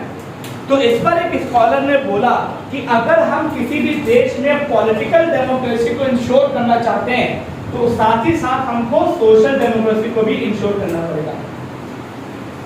अगर सोशल डेमोक्रेसी किसी कंट्री में है तभी पॉलिटिकल डेमोक्रेसी भी होगी। और किसी भी कंट्री में सोशल डेमोक्रेसी होने के लिए सबसे इंपॉर्टेंट वजह क्या है? सोशल डेमोक्रेसी अगर किसी भी कंट्री में है तो उसके पीछे सबसे इंपॉर्टेंट वजह यह है कि जो वहां पर रहने वाले लोग हैं उनकी स्टैंडर्ड ऑफ लिविंग तो अच्छा है ही है, साथ ही साथ उनको 3 मेन चीजों में बड़ी अच्छी स्वतंत्रता है। वो 3 मेन चीज क्या है? उनके पास लिबर्टी है, उनके पास इक्वालिटी है और उनके पास फ्रेंडशिप, मतलब उनके पास स्वतंत्रता है, उनके पास बराबरी है, इक्वालिटी है और उनके पास फ्रेटर्निटी है। इसको ऐसे समझो, अगर हम डेमोक्रेटिक हैं तो इसका फायदा क्या? इसका फायदा यह है कि हम पॉलिटिकल भी डेमोक्रेटिक है, हम सोशल भी डेमोक्रेटिक है और हम इकोनॉमिक भी डेमोक्रेटिक है। इसका एग्जैक्ट मतलब क्या? किसी स्कॉलर ने बोला कि अगर किसी भी देश में पॉलिटिकल डेमोक्रेसी है तो जरूरी है कि वहां पर सोशल डेमोक्रेसी भी होनी चाहिए। और किसी देश में अगर सोशल डेमोक्रेसी है तो ये बात कैसे पता चलेगी कि वहां पर सोशल डेमोक्रेसी है? तो वहां के लोगों के पास लिबर्टी होगी, वहां के लोगों के पास इक्वालिटी होगी और वहां के लोगों के पास फ्रेटर्निटी होगी। और बोला गया कि अगर इन तीनों में से कोई एक भी चीज मिस हुई तो सोशल डेमोक्रेसी का आधार खत्म हो जाएगा, सोशल डेमोक्रेसी का आधार खत्म तो पॉलिटिकल डेमोक्रेसी का आधार खत्म और पॉलिटिकल डेमोक्रेसी का आधार खत्म, इसका मतलब पूरी तरीके से डेमोक्रेसी का ही आधार। इसका मतलब ये 3 वर्ड आपस में बहुत अंतर है। और इस 3 के लिए क्या ही खूबसूरत, और यही सेम लाइन आपसे यूपीएससी ने पूछी। इन 3 वर्ड के लिए एक फ्रेज यूज किया जा सकता है कि क्या फ्रेज होता है, बहुत ध्यान से सुनना, कि लिबर्टी का तलाक इक्वालिटी से नहीं हो सकता, और इसी तरीके से इक्वालिटी को लिबर्टी से अलग नहीं किया जा सकता, और इन दोनों को फ्रेटर्निटी से भी अलग नहीं किया जा सकता। अगर हमने अलग कर दिया, अलग करने का मतलब है ये चीज नहीं प्रदान की, अभी मैं इसमें करता हूं। अगर हमने अलग कर दिया तो हमारे सोशल डेमोक्रेसी की वाले यार लग जाएंगे, वो लग गए तो पॉलिटिकल डेमोक्रेसी के लग जाएंगे, ये लग गए तो इसके खा। तो क्या रिलेशन? तो लिबर्टी और इक्वालिटी पे एक रिलेशन बोला गया, और यही यूपीएससी ने आपसे पूछ लिया। अब देखिए कितने डेप्थ में आपसे क्वेश्चन पूछे जा रहे हैं। यूपीएससी ने पूछा कि अगर किसी भी देश में लिबर्टी है और इक्वालिटी नहीं है, तो इसका मतलब क्या है, वहां पर सोशल डेमोक्रेसी नहीं है। सोशल डेमोक्रेसी नहीं तो पॉलिटिकल डेमोक्रेसी नहीं, पॉलिटिकल डेमोक्रेसी नहीं तो टोटल डेमोक्रेसी नहीं। क्वेश्चन क्या था कि अगर इक्वालिटी है मगर लिबर्टी नहीं है, और वाइस वर्सा, और अगर लिबर्टी है और इक्वालिटी नहीं है तो होगा क्या? ध्यान से पहले कराओ, अगर लिबर्टी है और इक्वालिटी नहीं है देन व्हाट विल हैपन, और अगर लिबर्टी नहीं है इक्वालिटी है देन व्हाट विल हैपन। ये क्वेश्चन पूछा गया, कॉन्सेप्ट बिल्डअप है। बताओ क्या होगा? अगर स्वतंत्रता है मगर समानता नहीं वो क्या होगा, और अगर स्वतंत्रता नहीं है मगर समानता है तो आपके साथ क्या होगा? अब सोचो, यहां पर क्वेश्चन पूछे जा रहा है, और ये 2019 या 20 का क्वेश्चन, जाके चेक करो। श्रेया सोचो क्या है? रिलेशन तो है, अगर लिबर्टी रहेगी और इक्वालिटी नहीं रहेगी, जैसे इकोनॉमिक्स में भी आप हमें हम लोग को ये बताना कि अगर ये है और ये नहीं है तो समाज कैसा होगा, और इसका जस्ट वाइस वर्सा करो। अगर ये है ये नहीं है तो समाज। ऑप्शन बड़े खतरनाक थे। सोशल डेमोक्रेसी, अगर हम वैसे बात करें तो social democracy is directly proportional to political democracy. हाँ एकदम है, मैं बता डायरेक्टली प्रोपोर्शनल। अगर सोशल डेमोक्रेसी हट हुई तो ये पॉलिटिकल डेमोक्रेसी हट हो जाएगी, और social democracy directly proportional to liberty, equality and fraternity, और there is a relation between the liberty, equality and fraternity, और इन दोनों में भी रिलेशन, और यही रिलेशन को प्रोजेक्ट देखो। एक एज्यूम करो, अगर मान लो एक समाज है जहां पर लिबर्टी है मतलब स्वतंत्रता है, सबको अपना काम कर, कोई फ्री हो जो मना है, लेकिन इक्वालिटी नहीं है, लेकिन बराबरी नहीं। सपोज है हम भी फ्री है, मेरा जो मना करे, संदीप भी फ्री उनका जो मना करे, आप भी फ्री आपका जो मना करे, सभी भी फ्री उनका जो मना करे, लेकिन बराबरी नहीं। सपोज दैट मेरे पास 10 करोड़ रुपया है और आपके पास मात्र 10 रुपया है, तो होगा क्या? हम डोमिनेंस कर जाएंगे। हो सकता है उनके पास कुछ स्किल हो, लेकिन हमारी डोमिनेंसी की वजह से उनकी स्किल दब जाएगी। ठीक होगा? मेरे पास 10 करोड़ रुपया, मैं जो मना करूं, अगर वो कोई बिजनेस करते, सपोज उनके पास कोई स्टार्टअप था और उन्होंने सोचा क्या ये मैं बिजनेस करूं, लेकिन उनके पास पैसे नहीं है, इक्वालिटी नहीं है, तो उनके स्टार्टअप का प्लान मैं यूज कर लूंगा और इनका स्टार्टअप जाएगा बंद। जैसे इनके पास बहुत अच्छा आइडिया था कि यार यहाँ पे ना इस तरह का कैफे चल सकता है, बहुत अच्छा आइडिया, मुझे तो आइडिया किसका है? उसका। खोल सकते हैं वो, लिबर्टी है उनको, मेरे पास भी लिबर्टी, मैं भी खोल सकता हूँ, लेकिन उनके पास स्टार्टअप खोलने का उनके पास पैसा नहीं है, मेरे पास आधा पैसा। क्यों? अगर इसका थोड़ा सा अमाउंट इक्वली उसके पास भी होता तो उसके उनकी स्किल दबती नहीं। इट मीन्स कि अगर लिबर्टी है और इक्वालिटी नहीं है, इसका मतलब क्या है कि लोगों की जो इंस्पिरेशन, जो स्किल है वो कहीं ना कहीं दब सकती है और कुछ लोगों का प्रभुत्व हो जाएगा, जैसा कि भारत का भी हो रहा है। भारत में देखो लगभग बहुत बड़ा अमाउंट कुछ लोगों के पास है और बहुत बड़ी सी पॉपुलेशन कुछ अमाउंट में सर्वाइव कर रही है। ऑक्सफैम की रिपोर्ट है, मुझे बताने की कोई जरूरत नहीं। इसके जस्ट अपोजिट देख लो, अगर इक्वालिटी है मगर लिबर्टी नहीं, बराबर सब है लेकिन आजादी नहीं है, उनके पास भी 5 करोड़ रुपया है, मेरे पास भी 5 करोड़ रुपया है, लेकिन आज़ादी नहीं है।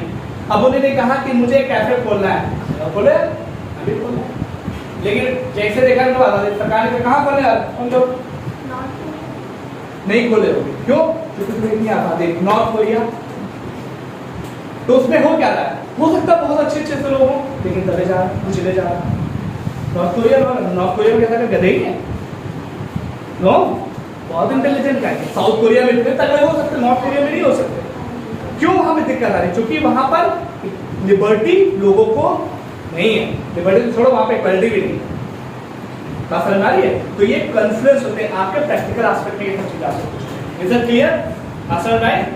तो लोग डेमोक्रेटिक होने का मतलब कि हमारे पास पॉलिटिकल डेमोक्रेसी भी है, सोशल भी है, इकोनॉमिक भी है। सोशल पॉलिटिकल डेमोक्रेसी होने के लिए जरूरी कि सोशल डेमोक्रेसी हो, और अगर सोशल डेमोक्रेसी नहीं होगी तो ये नहीं होगा, ये नहीं होगा तो ये नहीं होगा, तो हम ये नहीं कहलाएंगे। और सोशल डेमोक्रेसी होने की 3 इंपॉर्टेंट चीज, लिबर्टी, इक्वालिटी, फ्रेटर्निटी, और तीनों में से एक अगर हटा तो बवाल। और इन दोनों में एक रिलेशन है, लिबर्टी और इक्वालिटी का। समझना? इसी पर क्वेश्चन लगाना, अगर मुझे मिल गया तो मैं आपको सेंटर करूंगा। एक ही चीज अलग हुई, पूरा एसेस करूंगा। डेमोक्रेसी 2 तरह की, direct democracy, indirect democracy.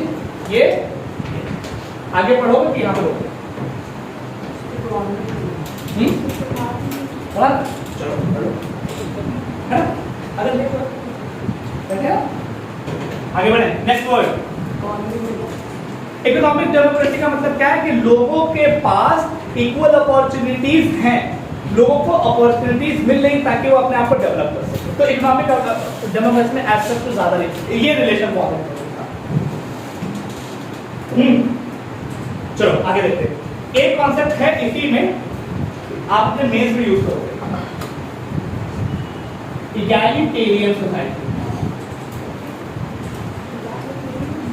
Egalitarian society ये वर्ड है जो कि सुप्रीम कोर्ट के किसी चीफ जस्टिस ने या सुप्रीम कोर्ट ने यूज किया था कि हमारे यहाँ सोशल डेमोक्रेसी और ये डेमोक्रेसी जो है उसकी वजह से हम लोग जो सोसाइटी, कोई भी सोसाइटी होगी, वो नॉर्मल सोसाइटी से इगैलिटेरियन सोसाइटी में कन्वर्ट होगी अगर ये तीनों तरह की डेमोक्रेसी हमारे पास होगी।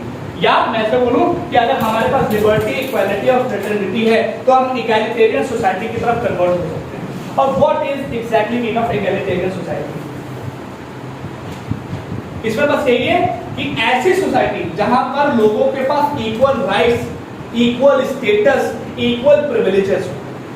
कोई ये ना कहे कि मैं अंबानी हूं, कोई ये ना कहे कि मैं फकीर हूं, सब बहुत हो, सबके पास बराबर। ऐसी सोसाइटी को हम लोग इगैलिटेरियन सोसाइटी बोलते हैं। और अगर ये चीज फॉलो होगी तभी ये पॉसिबल है ना? ये चीज है egalitarian society. Next word, Republic. अब जल्दी से छोटे छोटे से वर्ड है। Equal status, equal opportunities and जो भी आप इक्वली बोल सकते हो, सबके साथ इक्वली। और ये तभी होगा जब ये सब चीजें अच्छे से होंगी। नेक्स्ट वर्ड है रिपब्लिक। मिटा देना उसको।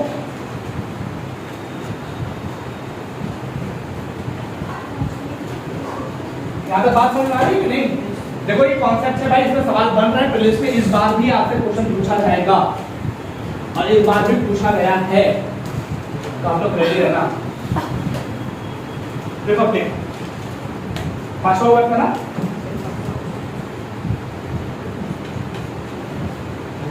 रिपब्लिक का मतलब गणतंत्र।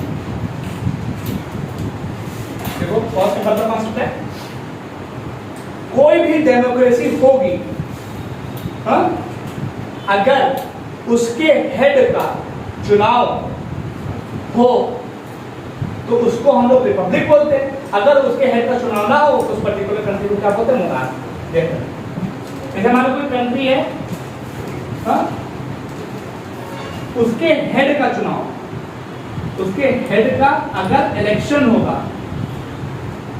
तो उस पर्टिकुलर कंट्री को हम लोग क्या बोलेंगे? रिपब्लिक है। और अगर उस कंट्री के हेड को हेरिडेटरी,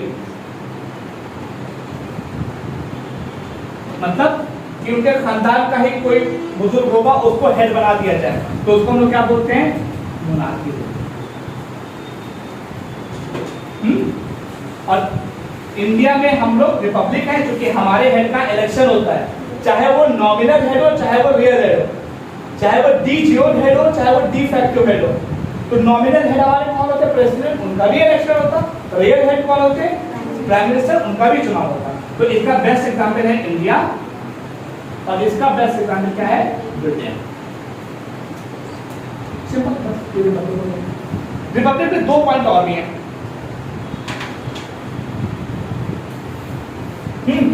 रिपब्लिक में अगर कहीं पर भी रिपब्लिक लिखा हो तो उसके 2 मेजर पॉइंट होते हैं। वो 2 मेजर पॉइंट क्या है? पहला पॉइंट देखो, रिपब्लिक का मतलब जो इलेक्शन हो रहा है ना, तो इसमें पावर किसके पास है? लोगों के पास। तो अगर कहीं पे वर्ड लिखा हो रिपब्लिक, तो उसमें ये मान लेना कि जो मेन सोल पावर है वो किसके पास में है? पब्लिक के पास। इसके फीचर्स अगर हम देखें, फीचर में इसके 2 बहुत इंपॉर्टेंट फीचर आते हैं कि पावर पब्लिक के पास है, सबसे इंपॉर्टेंट फीचर। पावर किसके पास है? पब्लिक के पास। और दूसरा है कि किसी भी प्रिविलेज क्लास का एब्सेंस होता है, absence of any privilege class.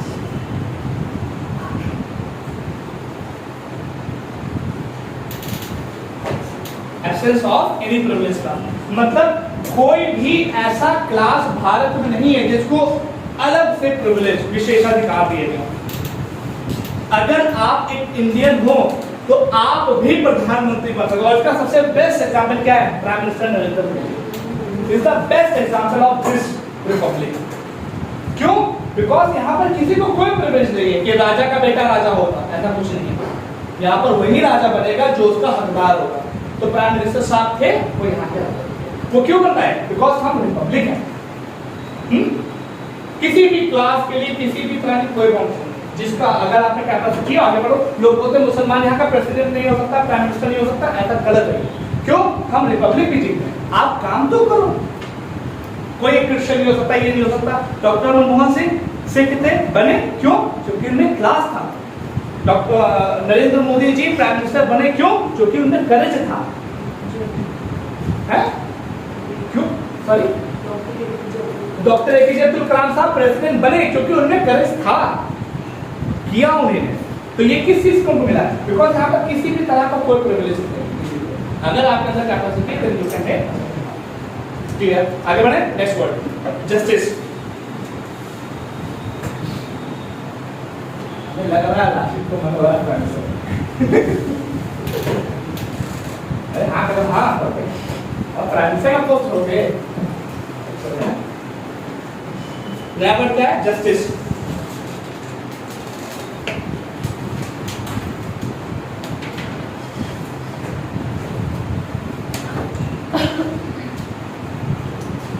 भारतीय संविधान में कितने तरह की जस्टिस की बात की? कौन सी? Social, economic and political.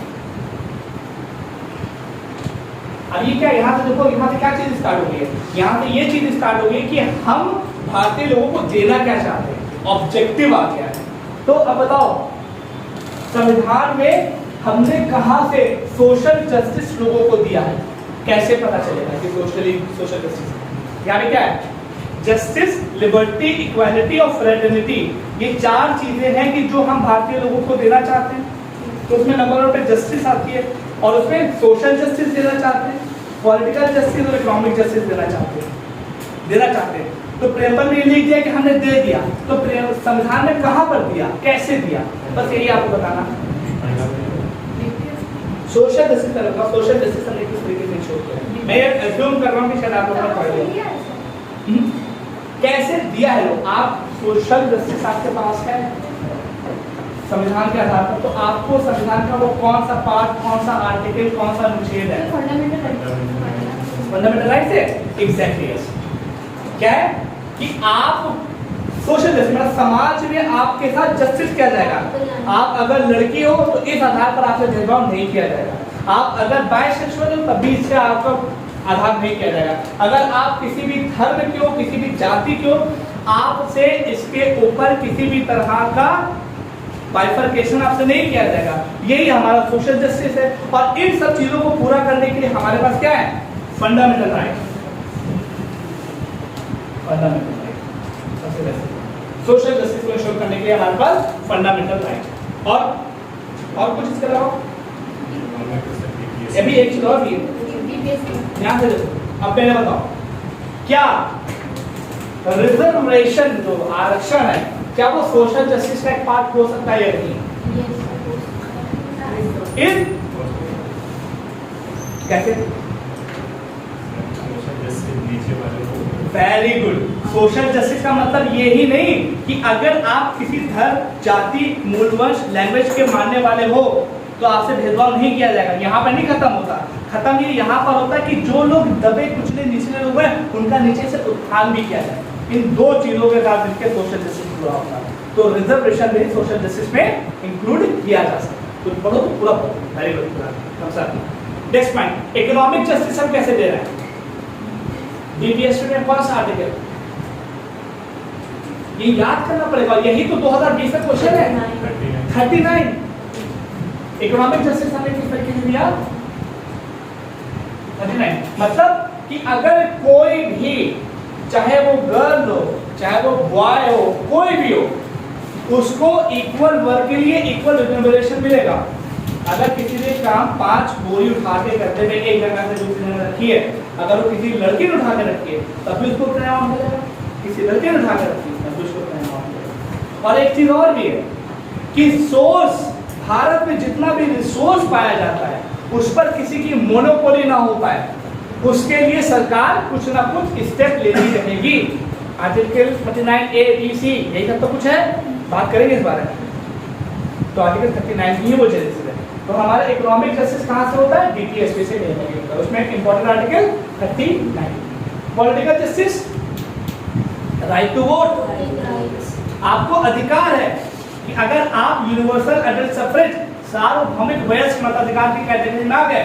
What is सार्वभौमिक वयस्क मताधिकार? प्रवेश। हाँ, अगर कोई भी पर्सन 18 साल का हो गया तो वो किसी भी लिंग से बिलोंग करता हो, किसी भी धर्म से बिलोंग करता हो, किसी भी जाति से बिलोंग करता हो, तो उसको वोट देने से कोई रोक नहीं सकता। और यही तो हमारा पॉलिटिकल जस्टिस है, उसको वोट देने का अधिकार है और कहीं भी जा सकता है कोई भी पर्सन। तो ये आपका क्या है? Voting right. खत्म है। Next point, liberty. Right to vote और राइट टू फाइल इलेक्शंस भी एकदम हो सकता है, एकदम पॉलिटिकल राइट है। लिबर्टी में सोच के बताइए किस तरह की मैटर है। कॉन्स्टिट्यूशन किस तरह की लिबर्टी की बात करता है ना? 5 तरह की लिबर्टी है। प्रेम्बल पढ़ना, याद करना है। Liberty of thought, belief, expression, faith and worship, 5 तरह की है। मतलब आपके सोचने पर आपके ऊपर कोई रिस्ट्रिक्शन नहीं। आप किसी को भी मान रहे हो। जैसे मैं पर्सनली मुसलमान हूँ, कई बार कोट करता हूँ कि मुझे भगवान श्री कृष्ण में बहुत आस्था है। अगर कभी कुछ एक रंगमंच होगा तो मुझे कोई रोज दिया जाए कि आप ये बनोगे तो मैं श्री कृष्ण बनूंगा। पर्सनली आस्था मिला तो कोई मुझे रोक सकता नहीं। क्यों? बिकॉज हमारे संविधान है। भैया ये चीज आपको संविधान में कहाँ से मिली? अलग अलग सोर्सेस से मिली। जैसे फेथ हमें कहाँ से मिला? आर्टिकल 25 से लेकर 28 तक। आर्टिकल 25 में मिलता right to conscience, right to practise, right to profess, right to propagate है। हम किसी भी धर्म को माने, किसी भी धर्म की पूजा करें, किसी भी धर्म को आगे बढ़ाएं, किसी भी धर्म की प्रैक्टिस करें, ये हमारा वाला फंडामेंटल राइट है। तो अगर हमको हम रोकेगा तो क्या करेंगे? आओ जरा हवेली पे सुप्रीम कोर्ट वाले आओ, यही करेंगे। तो ये हमारा अधिकार है, कोई हमसे रेट नहीं सकता। इसकी हमें लिबर्टी दी गई। लेकिन संविधान के अधिकार आधार पर 2 तरह के 2 कंडीशन मेन जब फॉलो होंगी तब हम ये कहेंगे कि हमें रियल में लिबर्टी मिली है। और वो 2 कंडीशन क्या है? नंबर 1, एब्सेंस ऑफ, ये भी पूछा गया है, एब्सेंस ऑफ रिस्ट्रेन, मतलब बाधाओं का अंत है। आपके ऊपर किसी भी तरीके से बाधाएं नहीं लगाई जा रही। जो मन है वो करो। अगर 2 कंडीशन फॉलो होगी। पहली कंडीशन क्या है? एब्सेंस ऑफ रिस्ट्रेन, और दूसरी है कि रिस्ट्रेंट तो खत्म कर दो लेकिन प्रोवाइडिंग अपॉर्चुनिटीज, ये याद रखो, यही मेंस के क्वेश्चन है, प्रीलिम्स के क्वेश्चन है। अगर किसी भी सोसाइटी में ये दो चीज उस स्टेट ने अपने लोगों को दी, तभी हम ये कहेंगे कि वहां पर लिबर्टी है। मतलब एब्सेंस ऑफ रिस्ट्रेंट, मतलब बाधाएं नहीं है आपके यहाँ। आप कुछ भी सोचो, कुछ भी बिलीव करो, कहीं पर भी श्रद्धा रखो, किसी तरह का आपके ऊपर कोई बाउंडेशन नहीं। क्यों? एब्सेंस ऑफ रिस्ट्रेंट, मतलब कि बाधाओं का एकदम अंत है, कुछ नहीं है बाधाएं। अब मान लो बाधाएं नहीं है, लेकिन अब मेरा मन करता है कि मैं श्री कृष्ण बनूं, लेकिन हमको अपॉर्चुनिटी नहीं मिल रही भाई। हाँ? तो ये भी तो लिबर्टी है क्या? हम चाह के क्या कर लेंगे? कोई हमको रोक नहीं रहा, लेकिन अपॉर्चुनिटी तो मुझे दो। ये अपॉर्चुनिटी कौन देती है? वासना। जो मन है तो वहां पे इस तरह के रंगारस प्रोग्राम अब कथा करें। एक तो ये है मेरा, दूसरा मैंने कथा करेगा। हाँ, ऐसे काम किया। तो अपॉर्चुनिटी भी तो दो। अगर किसी भी देश में लिबर्टी है, इसका मतलब दो चीजें होनी चाहिए वहां पे। रिस्ट्रेंट का एब्सेंस होनी चाहिए, मतलब जो बाधाएं हैं वो नहीं होनी चाहिए। ये तो चलो पहली कंडीशन। दूसरी कंडीशन क्या है? अगर बाधाएं खत्म कर दी गई, लेकिन आप अपॉर्चुनिटी भी दो। अभी कैसे दे रहे हैं हम लोग? भाई फंडामेंटल राइट के तहत दे रहे हैं ना, एब्सेंस ऑफ रिस्ट्रेंट, बाधाओं का अंत कर दिया गया फंडामेंटल राइट के जरिए। अगर कोई दे रहा बाधा है तो आओ हवेली पे चलो। हाँ? और अपॉर्चुनिटीज कहां से मिल रही है आपको? डीपीएसपी के जरिए। ठीक है, ये हो गया लिबर्टी का फॉर्म। लेकिन एक चीज और ध्यान रखो, लिबर्टी इज नॉट एब्सोल्यूट। फिर एग्जांपल, जैसे एक साहब है बीच पे टहल रहे हैं और सुबह सुबह का माहौल, सुबह से बोले इतना हाथ रोक के चलो है, सनी देओल की तरह चले, अब पिछुआ के एकदम तो ऐसे चल पीछे बता रहा है, ऐसे मैंने करके अब पास उसकी नाक टूट गई।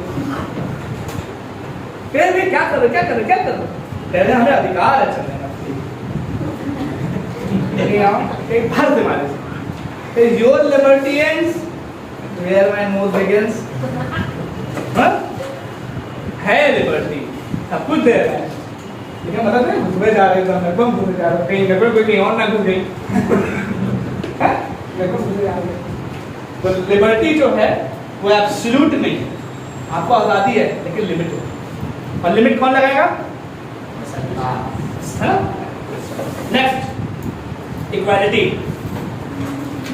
इक्वालिटी भी यही ऐसी बात है, मतलब कि आपको इक्वालिटी दी जा रही है। किन किन तरह की इक्वालिटी है? वही तीन चीज।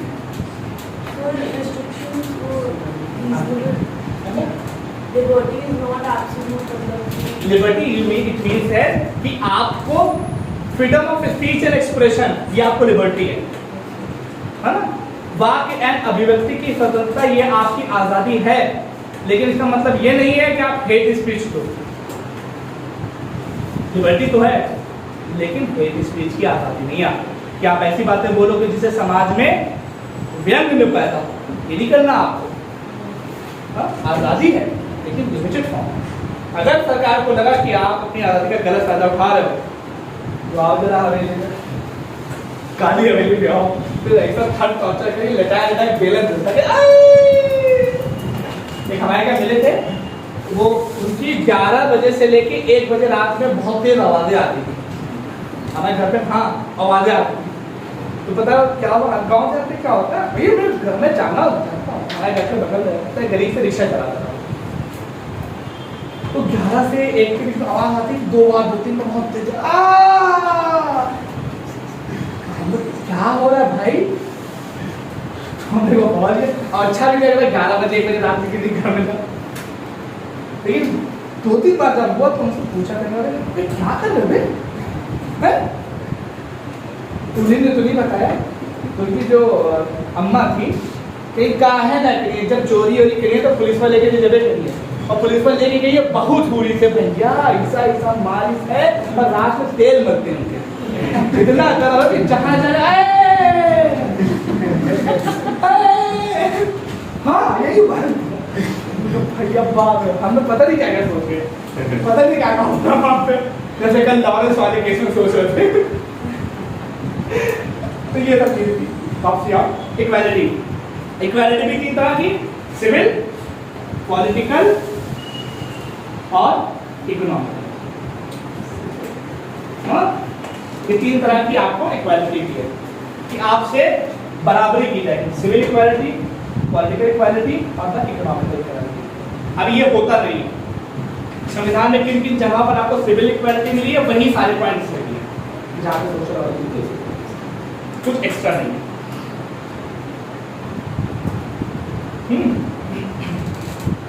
आगे बढ़े बस। और लास्ट है फ्रेटर्निटी, ये इंपॉर्टेंट है बस। लास्ट पॉइंट, इसमें कुछ समझाना नहीं इक्वालिटी का, कुछ एकदम से लास्ट पॉइंट हमारा है फ्रेटर्निटी। बस ये समझ लो।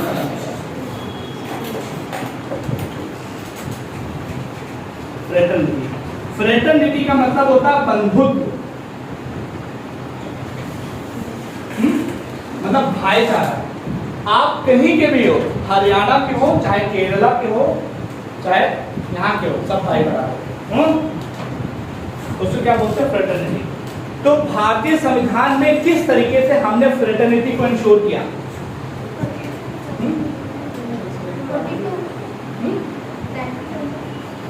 सिंगल सिटीजनशिप, ये भी तो सिंगल सिटीजनशिप एक बेस्ट एग्जाम्पल है जिसके आधार पर हम ये कहते हैं कि भारत में फ्रेटर्निटी है। आप कहीं के भी हो, लेकिन आप ये कहते हो आप भारतीय हो, ये नहीं कहते कि हम हरियाणवी हैं। चल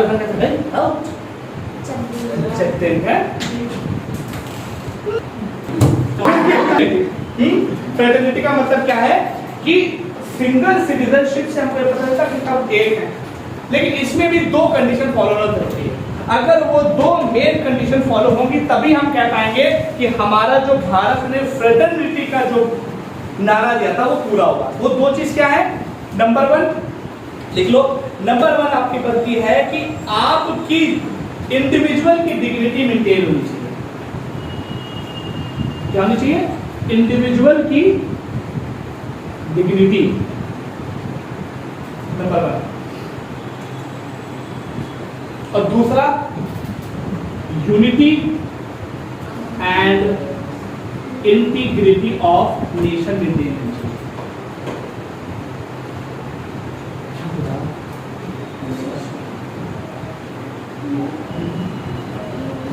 अगर ये 2 चीजें फुलफिल हो रही हैं तो हम कहेंगे कि हमारे देश में जो प्रेम्बल ने फ्रेटर्निटी का वादा किया है वो पूरा होगा।